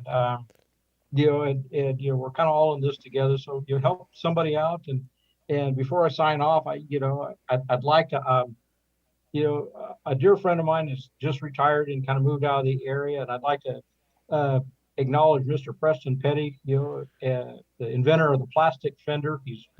He's retired. He's moved down to Texas. He was a member of our vintage bike night community for a long, long time, and I miss the man, but he's decided to make a lifestyle change, and I just want to let him know that those guys in California and elsewhere kind of miss the old gentleman. Really an intelligent, strong mentor and a true gentleman. So here's to you, Mr. Preston. Preston Petty was awesome. I got to meet him a couple different times at different industry events and stuff, and he was one of the early adapters of electric bikes. Thinking the guy that invented the plastic fender jumped on the electric bikes pretty darn quick. And it was interesting to talk to him about that a little bit, just because what he felt about him, and he wasn't afraid. No, an innovator isn't afraid to try things even if they're not ready for prime time. And you and I both get to try things occasionally that aren't quite ready for prime time. And so right. with the electrics, never say never, and keep a good attitude, and go ride and have some fun. Hey, how would some of the electric bikes that you know about done with that water crossing? Really? Oh, don't laugh about that. I tested. I'll drop a name. Electric Motion Trials bike. They've got a video out where right. that sucker goes completely underwater. I mean, right? Doesn't need air. It doesn't need nothing, and it's kind of fun. So don't. I was talking about some of the more janky ones that are I'm just going to say start falling out of the sky. Oh. Or actually they're falling out of shipping containers. But those I know some of those you wash them with a garden hose and you could get electrocuted. Burn your house down on the charger. Burn the house down, but, whatever. Same thing. They'll find their place. I don't know if they fit every. I don't think they're, like I say, I don't think they're just ready for prime time right now, but they're getting there, and it's not gonna be long. I mean, people are gonna kind of figure this out, and there's gonna be a lot of challenges, a lot of hurdles. But then again, I think when you started riding, you had 2 shock absorbers on the back of your motorcycle, didn't you, Chris? Yeah, they were straight up and down, and then we leaned them, and then we leaned them forward. We thought you laid them down. We laid them down. That's when I started. Then we mine were laid down. We laid them down, moved them forward, and it's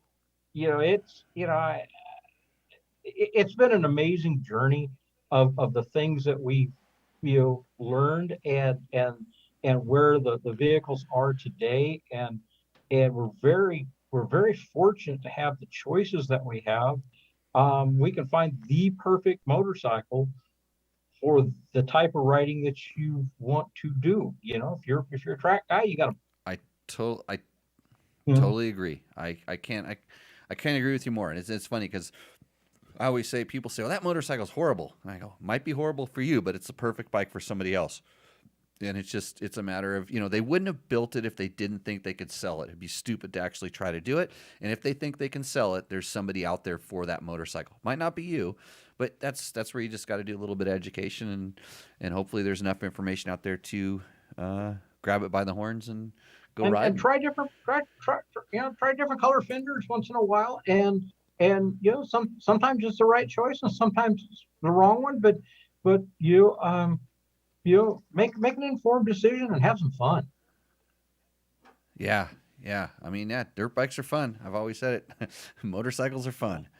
So, well, thank you again, Chris. I'm sure in a while we will have to get back at you. Somebody will have some good petroleum questions, and I'll have to quit saying, the best kind of oil is having oil in it, because I've stole that from you. Yeah, and we're gonna have an announcement here pretty, in not too distant future. Maybe one of these days, we can revisit this stuff. And I know guys have questions. I know you stuttered and stammered a while ago on injector oil on 2-strokes and clutch oil and stuff like that. So, So we'll have to pick that up. when we have a little bit more time and have some fun.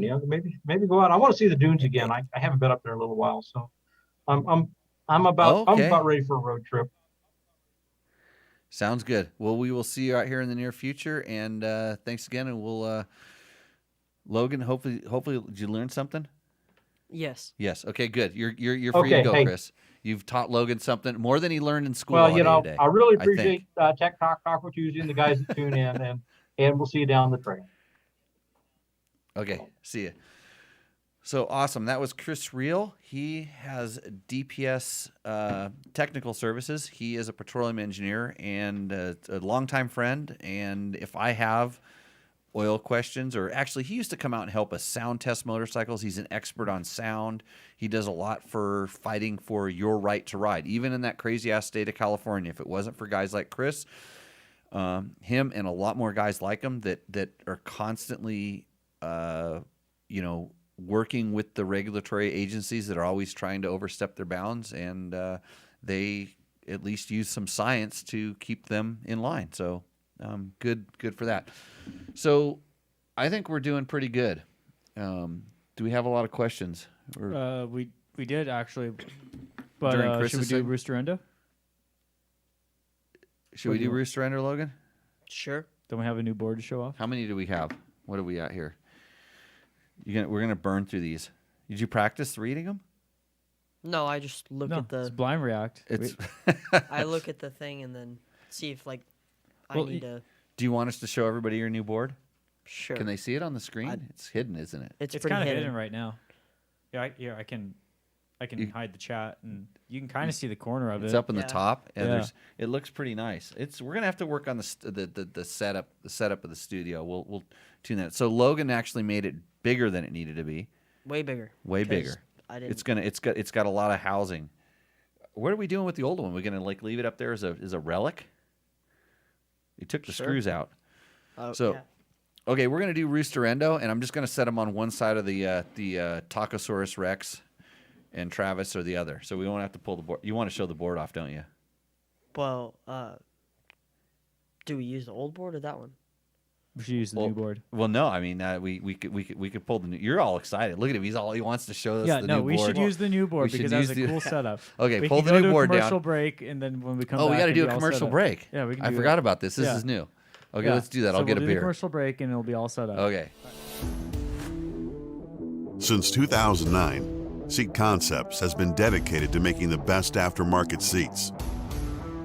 More comfort, more grip, more riding. For 10 years, we've continued to raise the bar. Innovation and American craftsmanship make Seat Concepts the world-leading manufacturer of power sports seats.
Yeah, 2-1. So this here is the new Rooster Endo board. Yes. We haven't put the words Rooster Endo on it, but we kind of know where it is. It doesn't tip over. We don't have to use bricks. It's not janky. It's really good. Logan, thanks for finally. I mean, it's about, what, 8 weeks too late? 10 weeks? Give or take. Give or Yeah. take. So, but anyways, it's here now. We're happy, and we're gonna use it. So, friend of the show, good friend, Ricky Brabeck, had believe it or not, another one and a video submission of There's his bike. Second video submission. A second video submission. Yeah. So he's got a bike for Rooster, and it's going to be the first one that goes on the board. This is a big ask, but let's go. What's up, guys? On this episode of Rooster Endo Questions, whatever, episode 357, 69, 1738, we got the good old-fashioned 450X built by JCR. Here we got the no Gucci seat, keep the Gucci nice and pro circuit pipe, stock wheels, Kenda tires, Renthal chain sprocket combo, Henson clutch. We still got one of them things. Not a lot of people know what that is right there. It's a good old kick start. But, you know, we still got the button there. Then we got the Amy grips. We got the factory front brake, you know, to stop this big old beast down. Factory suspension, pro circuit. Duh.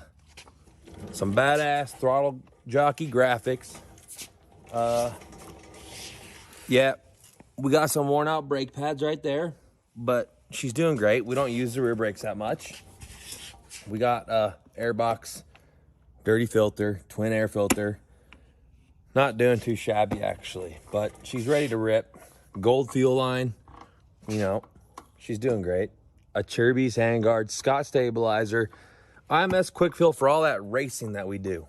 You know, we race the small bikes twice a year, but we're doing great. Check her out. Check out the ass of this thing.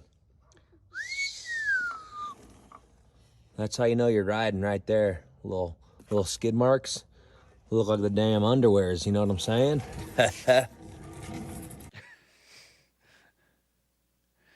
Okay, Ricky. I was more curious about his hair. See, it looks like he's got like Elvis hair. Mm-hmm. You got kind of some of that going on too. If you did the bouffant, if you threw it up and you threw a little stuff on there, does your chick hang all over you like that too? I don't got one, but Oh, you don't got one? No. The tall one? What happened to her? Nothing. I guess. Okay, just checking. So CRF 450X. This is the older version. This is the one. It's funny because Ricky was one of the first people that rode our test bike, our when Honda switched it, and I think that was was it 19 that they made the new X? Yes. So he was out. We were doing some rally training, and I was riding it, and I'm like, hey Ricky, hop on this thing for photos. And we shot some photos of it, and it was the first time he'd ridden it as well. And he's like, "Oh, he's a Honda guy." Mm-hmm. He's like, you could tell him, he's like, "I don't know if I like this," because, I mean, their bikes are set up, you know, when like this bike, when you start talking about factory suspension, that involves a linkage and different forks, and it's very different. He likes the older bike. He really, really likes this bike. I don't. You like the new one, right? I like the new one better. I like the newer. And this is the X, not the RX, right? This is the X, yeah. Okay. So this is CRF 450X, and so this is the carbureted one, and they got these things to work so good for Baja and what they were doing and all the stuff. You won a National Hare and Hound Championship on one of these. Oh, really? Yeah. So this is a good bike. You really can't deny that this is a really good, you know, roosting bike. But I could put it over here in the Endo if I wanted to. Well, you just said you don't really like it. I don't like it. So, and it is your show. Right. I know. This is tough because, I mean, I think The hairstyle kind of threw me for a punch, though, a little bit. Yeah. It's probably because I'm jealous. Well, I did think you were blow drying your hair before the show, so Right. Matt heard me vacuuming. I was actually vacuuming up the hair that I cut off my face. I had a bigger beard.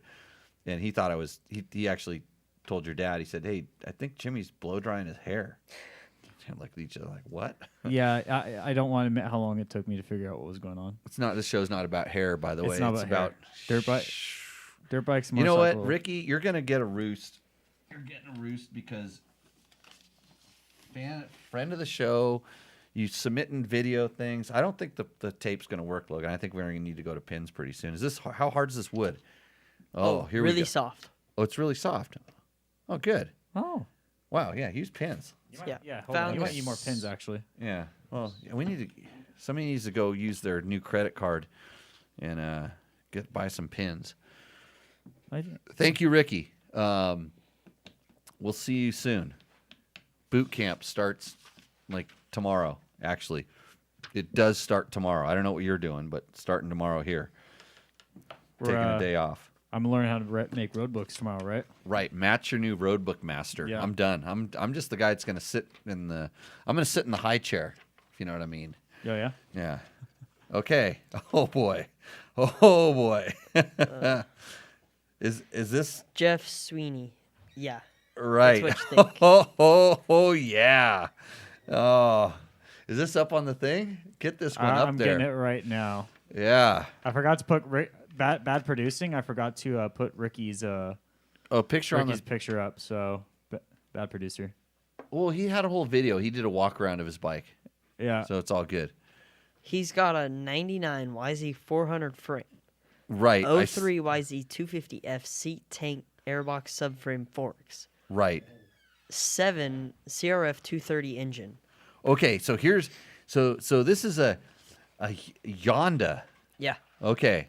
I saw that motor and it didn't fit. And the first thing I thought of was my buddy Crazy Nate. Because Crazy Nate has both the CRF 230 and he liked the Yamahas.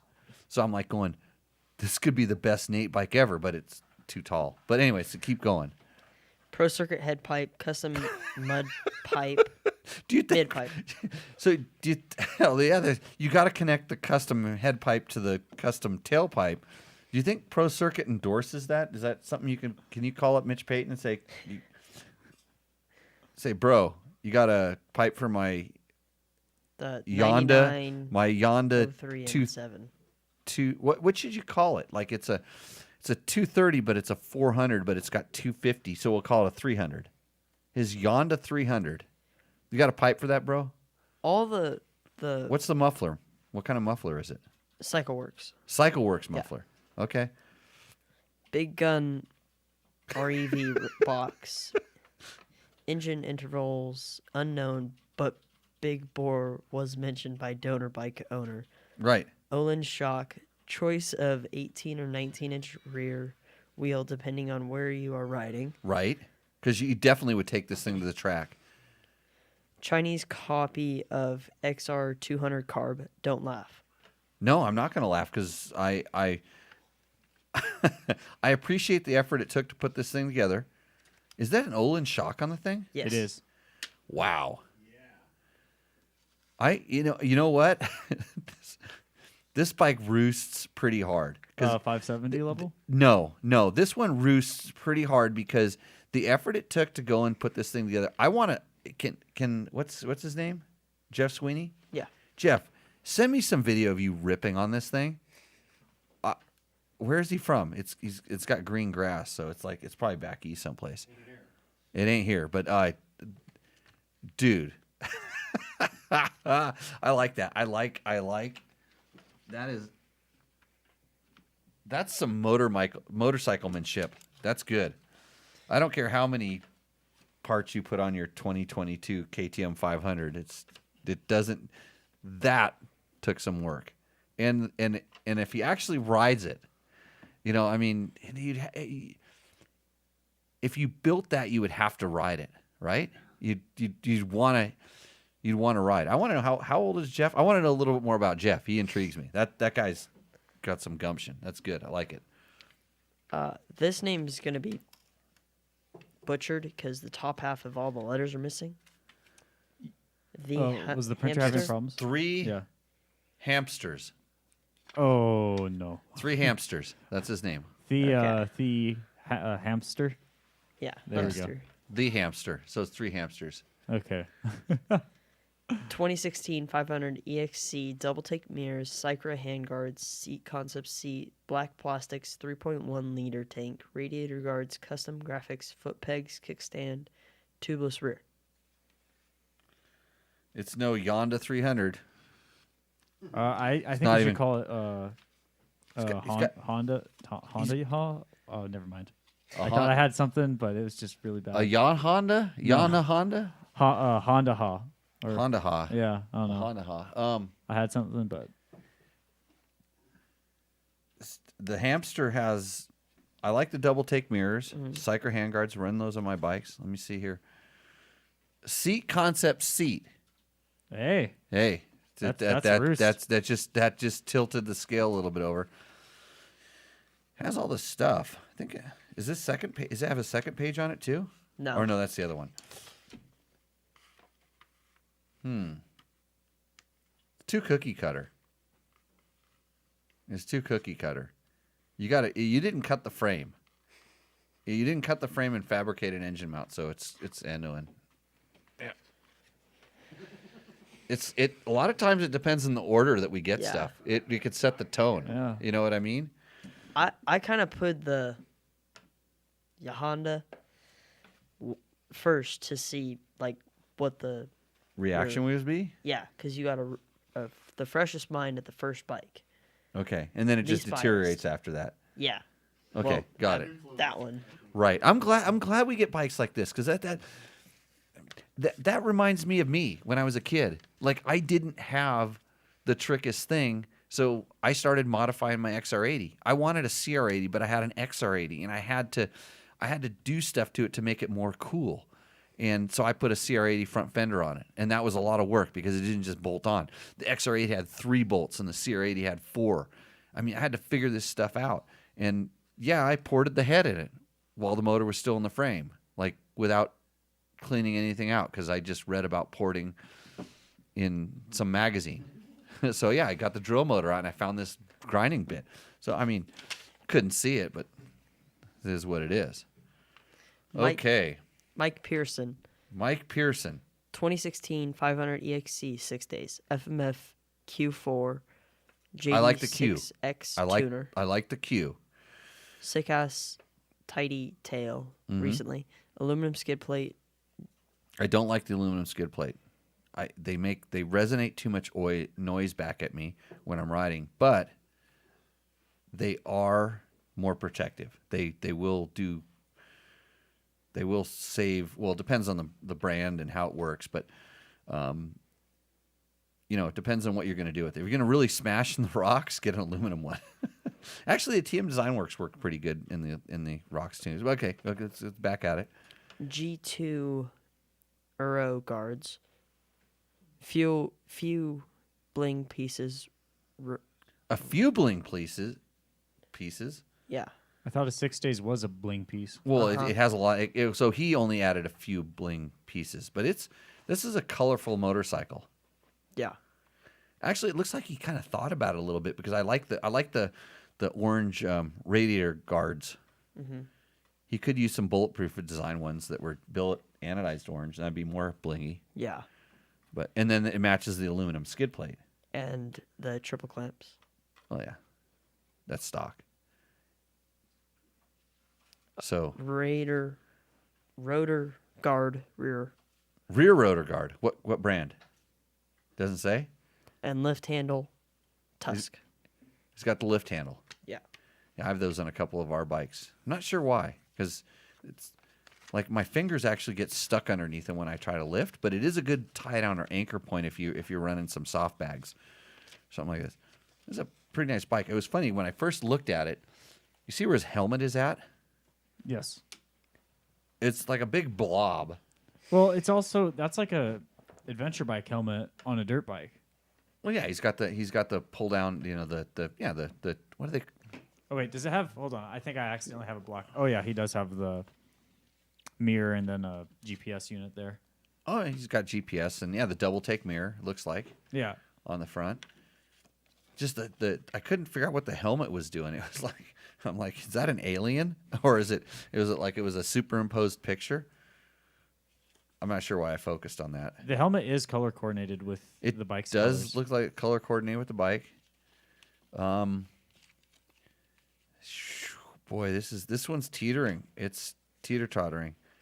Sometimes I want to wait to make my decision before I see the next one, but I like this one better than the last one. I don't know why. So it's gonna go a little bit more onto the Roost side of the scale. It's kind of ordinary, but it's kind of okay. Seat concept seat. Maybe that was the deciding reason. factor. That was the tipping point. It definitely tipped it in the right direction. Let's put it that way. Yep. And that could change. Got to talk to seat concepts. Holy moly. Blaine Dunn, 2020. Blaine. Yeah. Okay, Blaine Dunn. Oh, is this the long 2020 list? 300 EXCW Erzberg Rodeo all stock with pipe guard and FMF 2.1 pipe. I want to say that there was a lot of good decisions made on keeping this bike all stock, and I like that. And I looked at it and I said, "Whoa!" Because the Erzberg graphic is it 2022? 2020. The Erzberg graphics are pretty. They're gold. Is it gold Yeah. colors? Yeah, Is it It's a gold little or is it brown. more like brown? brown. I don't know. Yeah, I'm gonna. Oh, you didn't like it? Yeah. It's like a weird tan. Yeah. I'm not here for it. Yeah. It looks like dirt. Yeah. Well, you know what's funny is like I don't look at my motorcycle when I ride it, and if it's all stock, it probably works really good. And he's got a pipe guard and a pipe on it. It's roosting. It's good. It's a couple smart mods. It's right there. Do you want to trade jobs for this next one? I don't know. This sounds like a loaded question. Sure, I'll trade the jobs. Why is the list a mile long and it's got really complicated? It's not Okay, Logan. complicated, Here's the thing. What's the name? I'll get there. You Okay. don't have to coach me up on everything. Well, This is Jeff Drawway. That's It's Jeff a 350, by the way. Drawway. Oh, it's a 350. It's not what it says here. It says it's a 2020 KTM 300 EXCF 6 days. And so I would actually go, is it a 2-stroke or a 4-stroke? But there's an F on EXC, so that conflicts with 300. But you're saying it's a 350. Can I see the picture very quickly? It's- Okay, that is a 4-stroke. yeah. You know how I tell? Because it's orange. No, I'm just joking. That's a joke with my wife. Yeah. Yeah, it's because it has the small pipe. Yeah. They're all No 200s. expansion They're all 200s. My wife, she's like a 16-year-old chick driving around a Ferrari. It's no problem. Why did we switch jobs? The mile-long list. Oh, because the list is so long. Okay. Yeah. Hey, Logan, here's this bike. It's got an Ascherbys 3.0 gallon desert gas tank, an awesome Seat Concepts comfort seat, BRP rubber submount, and Scott steering damper. I was going to say I have all of that stuff on most of my bikes, but I don't have the 3.0 gallon gas tank. I have the bigger one. Actually, it says 3.9. But the printer, is our printer taking a crap? I think we need to do that cleaning. Cleaning, yeah. It's got some Yeah. lines on here that's cutting through the thing. I can see why Logan would have a tough time. BRP 38 millimeter bar risers. Cycra Pro Bend Ultra handguards. Trailtech Voyager Pro with dash lights. Takamoto front fork mounted ring LED turn signals. Fatty front tire. Moto's Tractionator Desert HT rear tire. Takamoto spoke wheel weights. You sure Taco Mike didn't? Is this his personal bike and he's using a alias name? KTM rear brake disc protector. Recluse Radius CX auto clutch. Proline suspension resprung and revalve front and rear. Athena Get ECU with Takamoto tune. Ascherbys silicone silencer guard. Super Sprox rear sprocket. Molecule Motorsport skid plate. Moto-minded dash.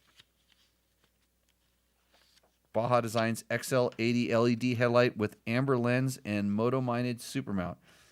P3 carbon exhaust heat shield. Pro Moto billet, silencer and end cap. Taco Moto Uber air filter upgrade kit. Ducati replacement fuel pump kit from Taco Moto. Taco Moto smog delete kit. Pro Moto billet kickstand. Okay, Logan, what do you think? So, it doesn't have a front discard, so it's going a little lower. Higher. Oh, you like the discards? No, it just everybody has Okay. it. So Yeah, because that usually turning tips them point. into the endo position. Yes, The heavier front end. but it's got something weird. The tube's really big for on the gas tank, like the vent tube. It's really big. Oh, let me look at it. The vent tube is really big. Wow. Maybe it has a vent tube heat reduction device. Yeah. Because I didn't see it on the list. But we should talk about that. Do you need to reduce the... Seek concepts. Yeah, So that's good. Do you think you need to reduce the heat in the vent tube? Or maybe it's a vent tube gas hose protector. maybe it's to make it more emissions compliant. Maybe it's dual way venting. So it doesn't have to, the vent doesn't have to go both directions in a single tube. It can go in one way and out the other. Yeah. That's probably what it is. Okay, so that's really distracting you. No, I just Okay. thought it was. You thought it was something Different. I would hyper focus on and get all lost about? Yeah. Okay. You know what I think you know, I look at that bike and I go, there's one thing on there that probably makes it roost for you is that that silencer protector thing. Yeah. Because that way when you're riding around and you start doing like one of those little like cattywampus cartwheel things, if the silencer hits you in the head, it's not going to hurt as much. Yeah. Okay. Jimmy, stop it. Hey, since when we're doing all the segments, Oh, we have something in the box. Kinda. It's kind of out of the box already, though. Yeah. well, the one part is. Yeah. So we got remember these? Yes. Takamoto is one of our sponsors, and if you want some awesome bling, speaking of bling, like that last bike, and you want different colored oil caps, even if you have a red KTM, they have a red one for you. Actually, that fits in a Honda. I wonder, do Honda threads and KTM threads, are they the same? I don't know this. But anyways, he makes them for Hondas. He makes blue ones, too, which are obviously for Huskies. Those are the white KTMs, but the blue ones look good in them. So he has these blingy, awesome caps from Takamoto. So I'm going to put one on one of my bikes today and bling it out.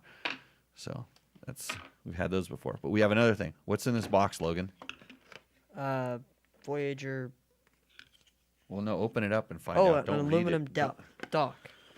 We've been talking about them for a while, and now I finally got them. They're probably not available anymore because of that Cyber Monday thing, but so this is Voyager's Trailtech Voyager aluminum dock. This is, if you're going to do a little bit more, we'll call it robust riding, where you're going to put your Voyager to the test, and it's going to be bouncing around, and it's going to get in dust and dirt and mud and all that stuff. See if you can figure this thing out. So there's the Voyager, and you gotta mount it on that thing. Here's the kid test. If it passes the kid test, if the kid can mount it, then it's good. So you brought your sister into the show, right, Logan? Yeah. Or is she on like somehow she got grounded or on restriction? Whoa. All done. Did everybody see that? Mounted up and solid. So you're in trouble, that's why you're here? No. Yeah, just checking. That was good. So the Trailtech Voyager aluminum mount. So it just unscrewed like that, and then it very simply comes out. It has better buttons here. That's where all the contacts and stuff made. So if you're looking for the awesomest GPS, why? Because it has what? Buddy tracking. Buddy tracking. That way you can see where Logan's at when you're out riding with him because he's so far behind. So, he stays within range, but still pretty far behind. But he's working on it, right? Yeah. When we go on trail riding, buddy, it's got to rain first. Yes. Okay. Anything else on the agenda? There are some more questions if you want to get to them. Okay, but we also these other ones here. no, there were some better ones in the chat. Okay, let's run them very quick. Let's do question roulette, quick fire, rapid fire roulette questions. Okay. Here, Logan, I'll read this one really quick. 'Kay. So from Facebook user, cleaning an injector, have a shop professionally clean it / just clean it myself / or just carry a spare and wait for it to clog.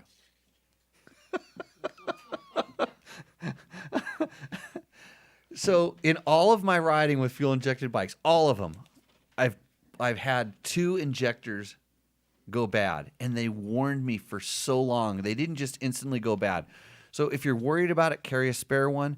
I have a Motion Pro fuel injection cleaner, so I can clean them, and they generally work after it. The one that I've cleaned twice now finally didn't seem like it was working that good, so I just put a new one in.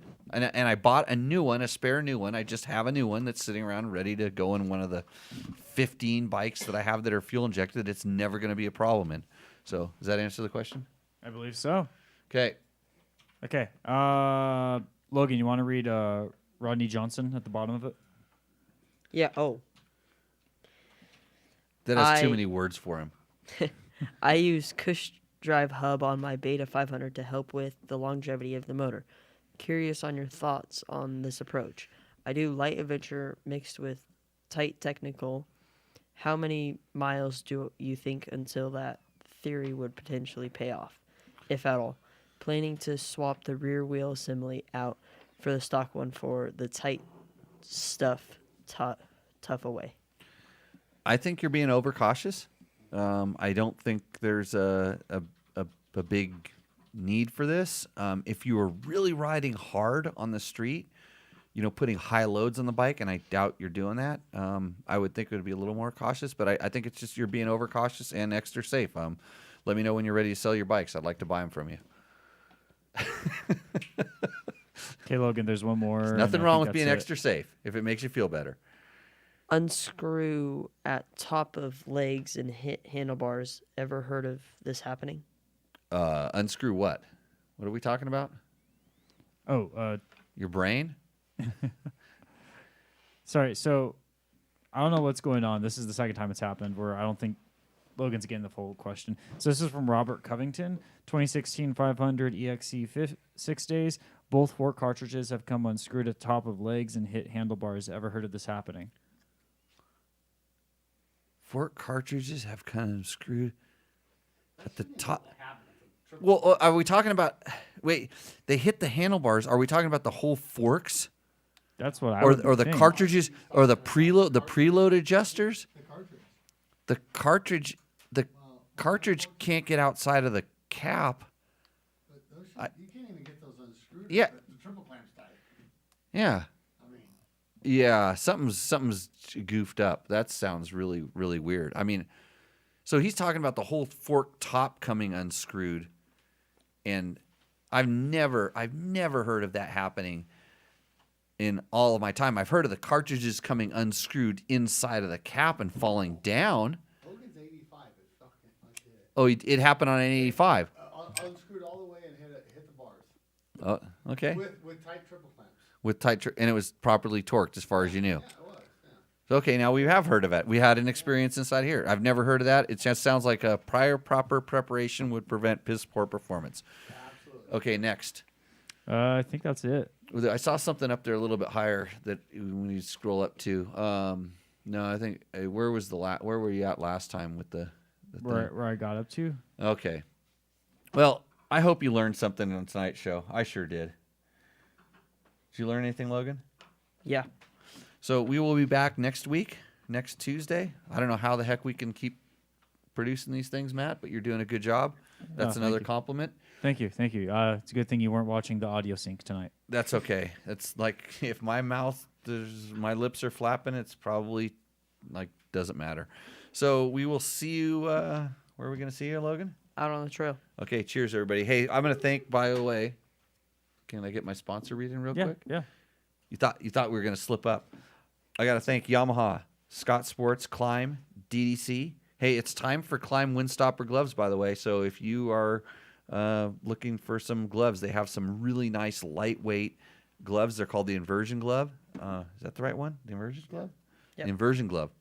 Those are the things you need. DDC sprockets, Trail Tech for the Voyager Pro, Taco Moto, Seat Concepts, and Bulletproof Design. So with that, we will sign off, and now we'll see you out on the trail. Cheers.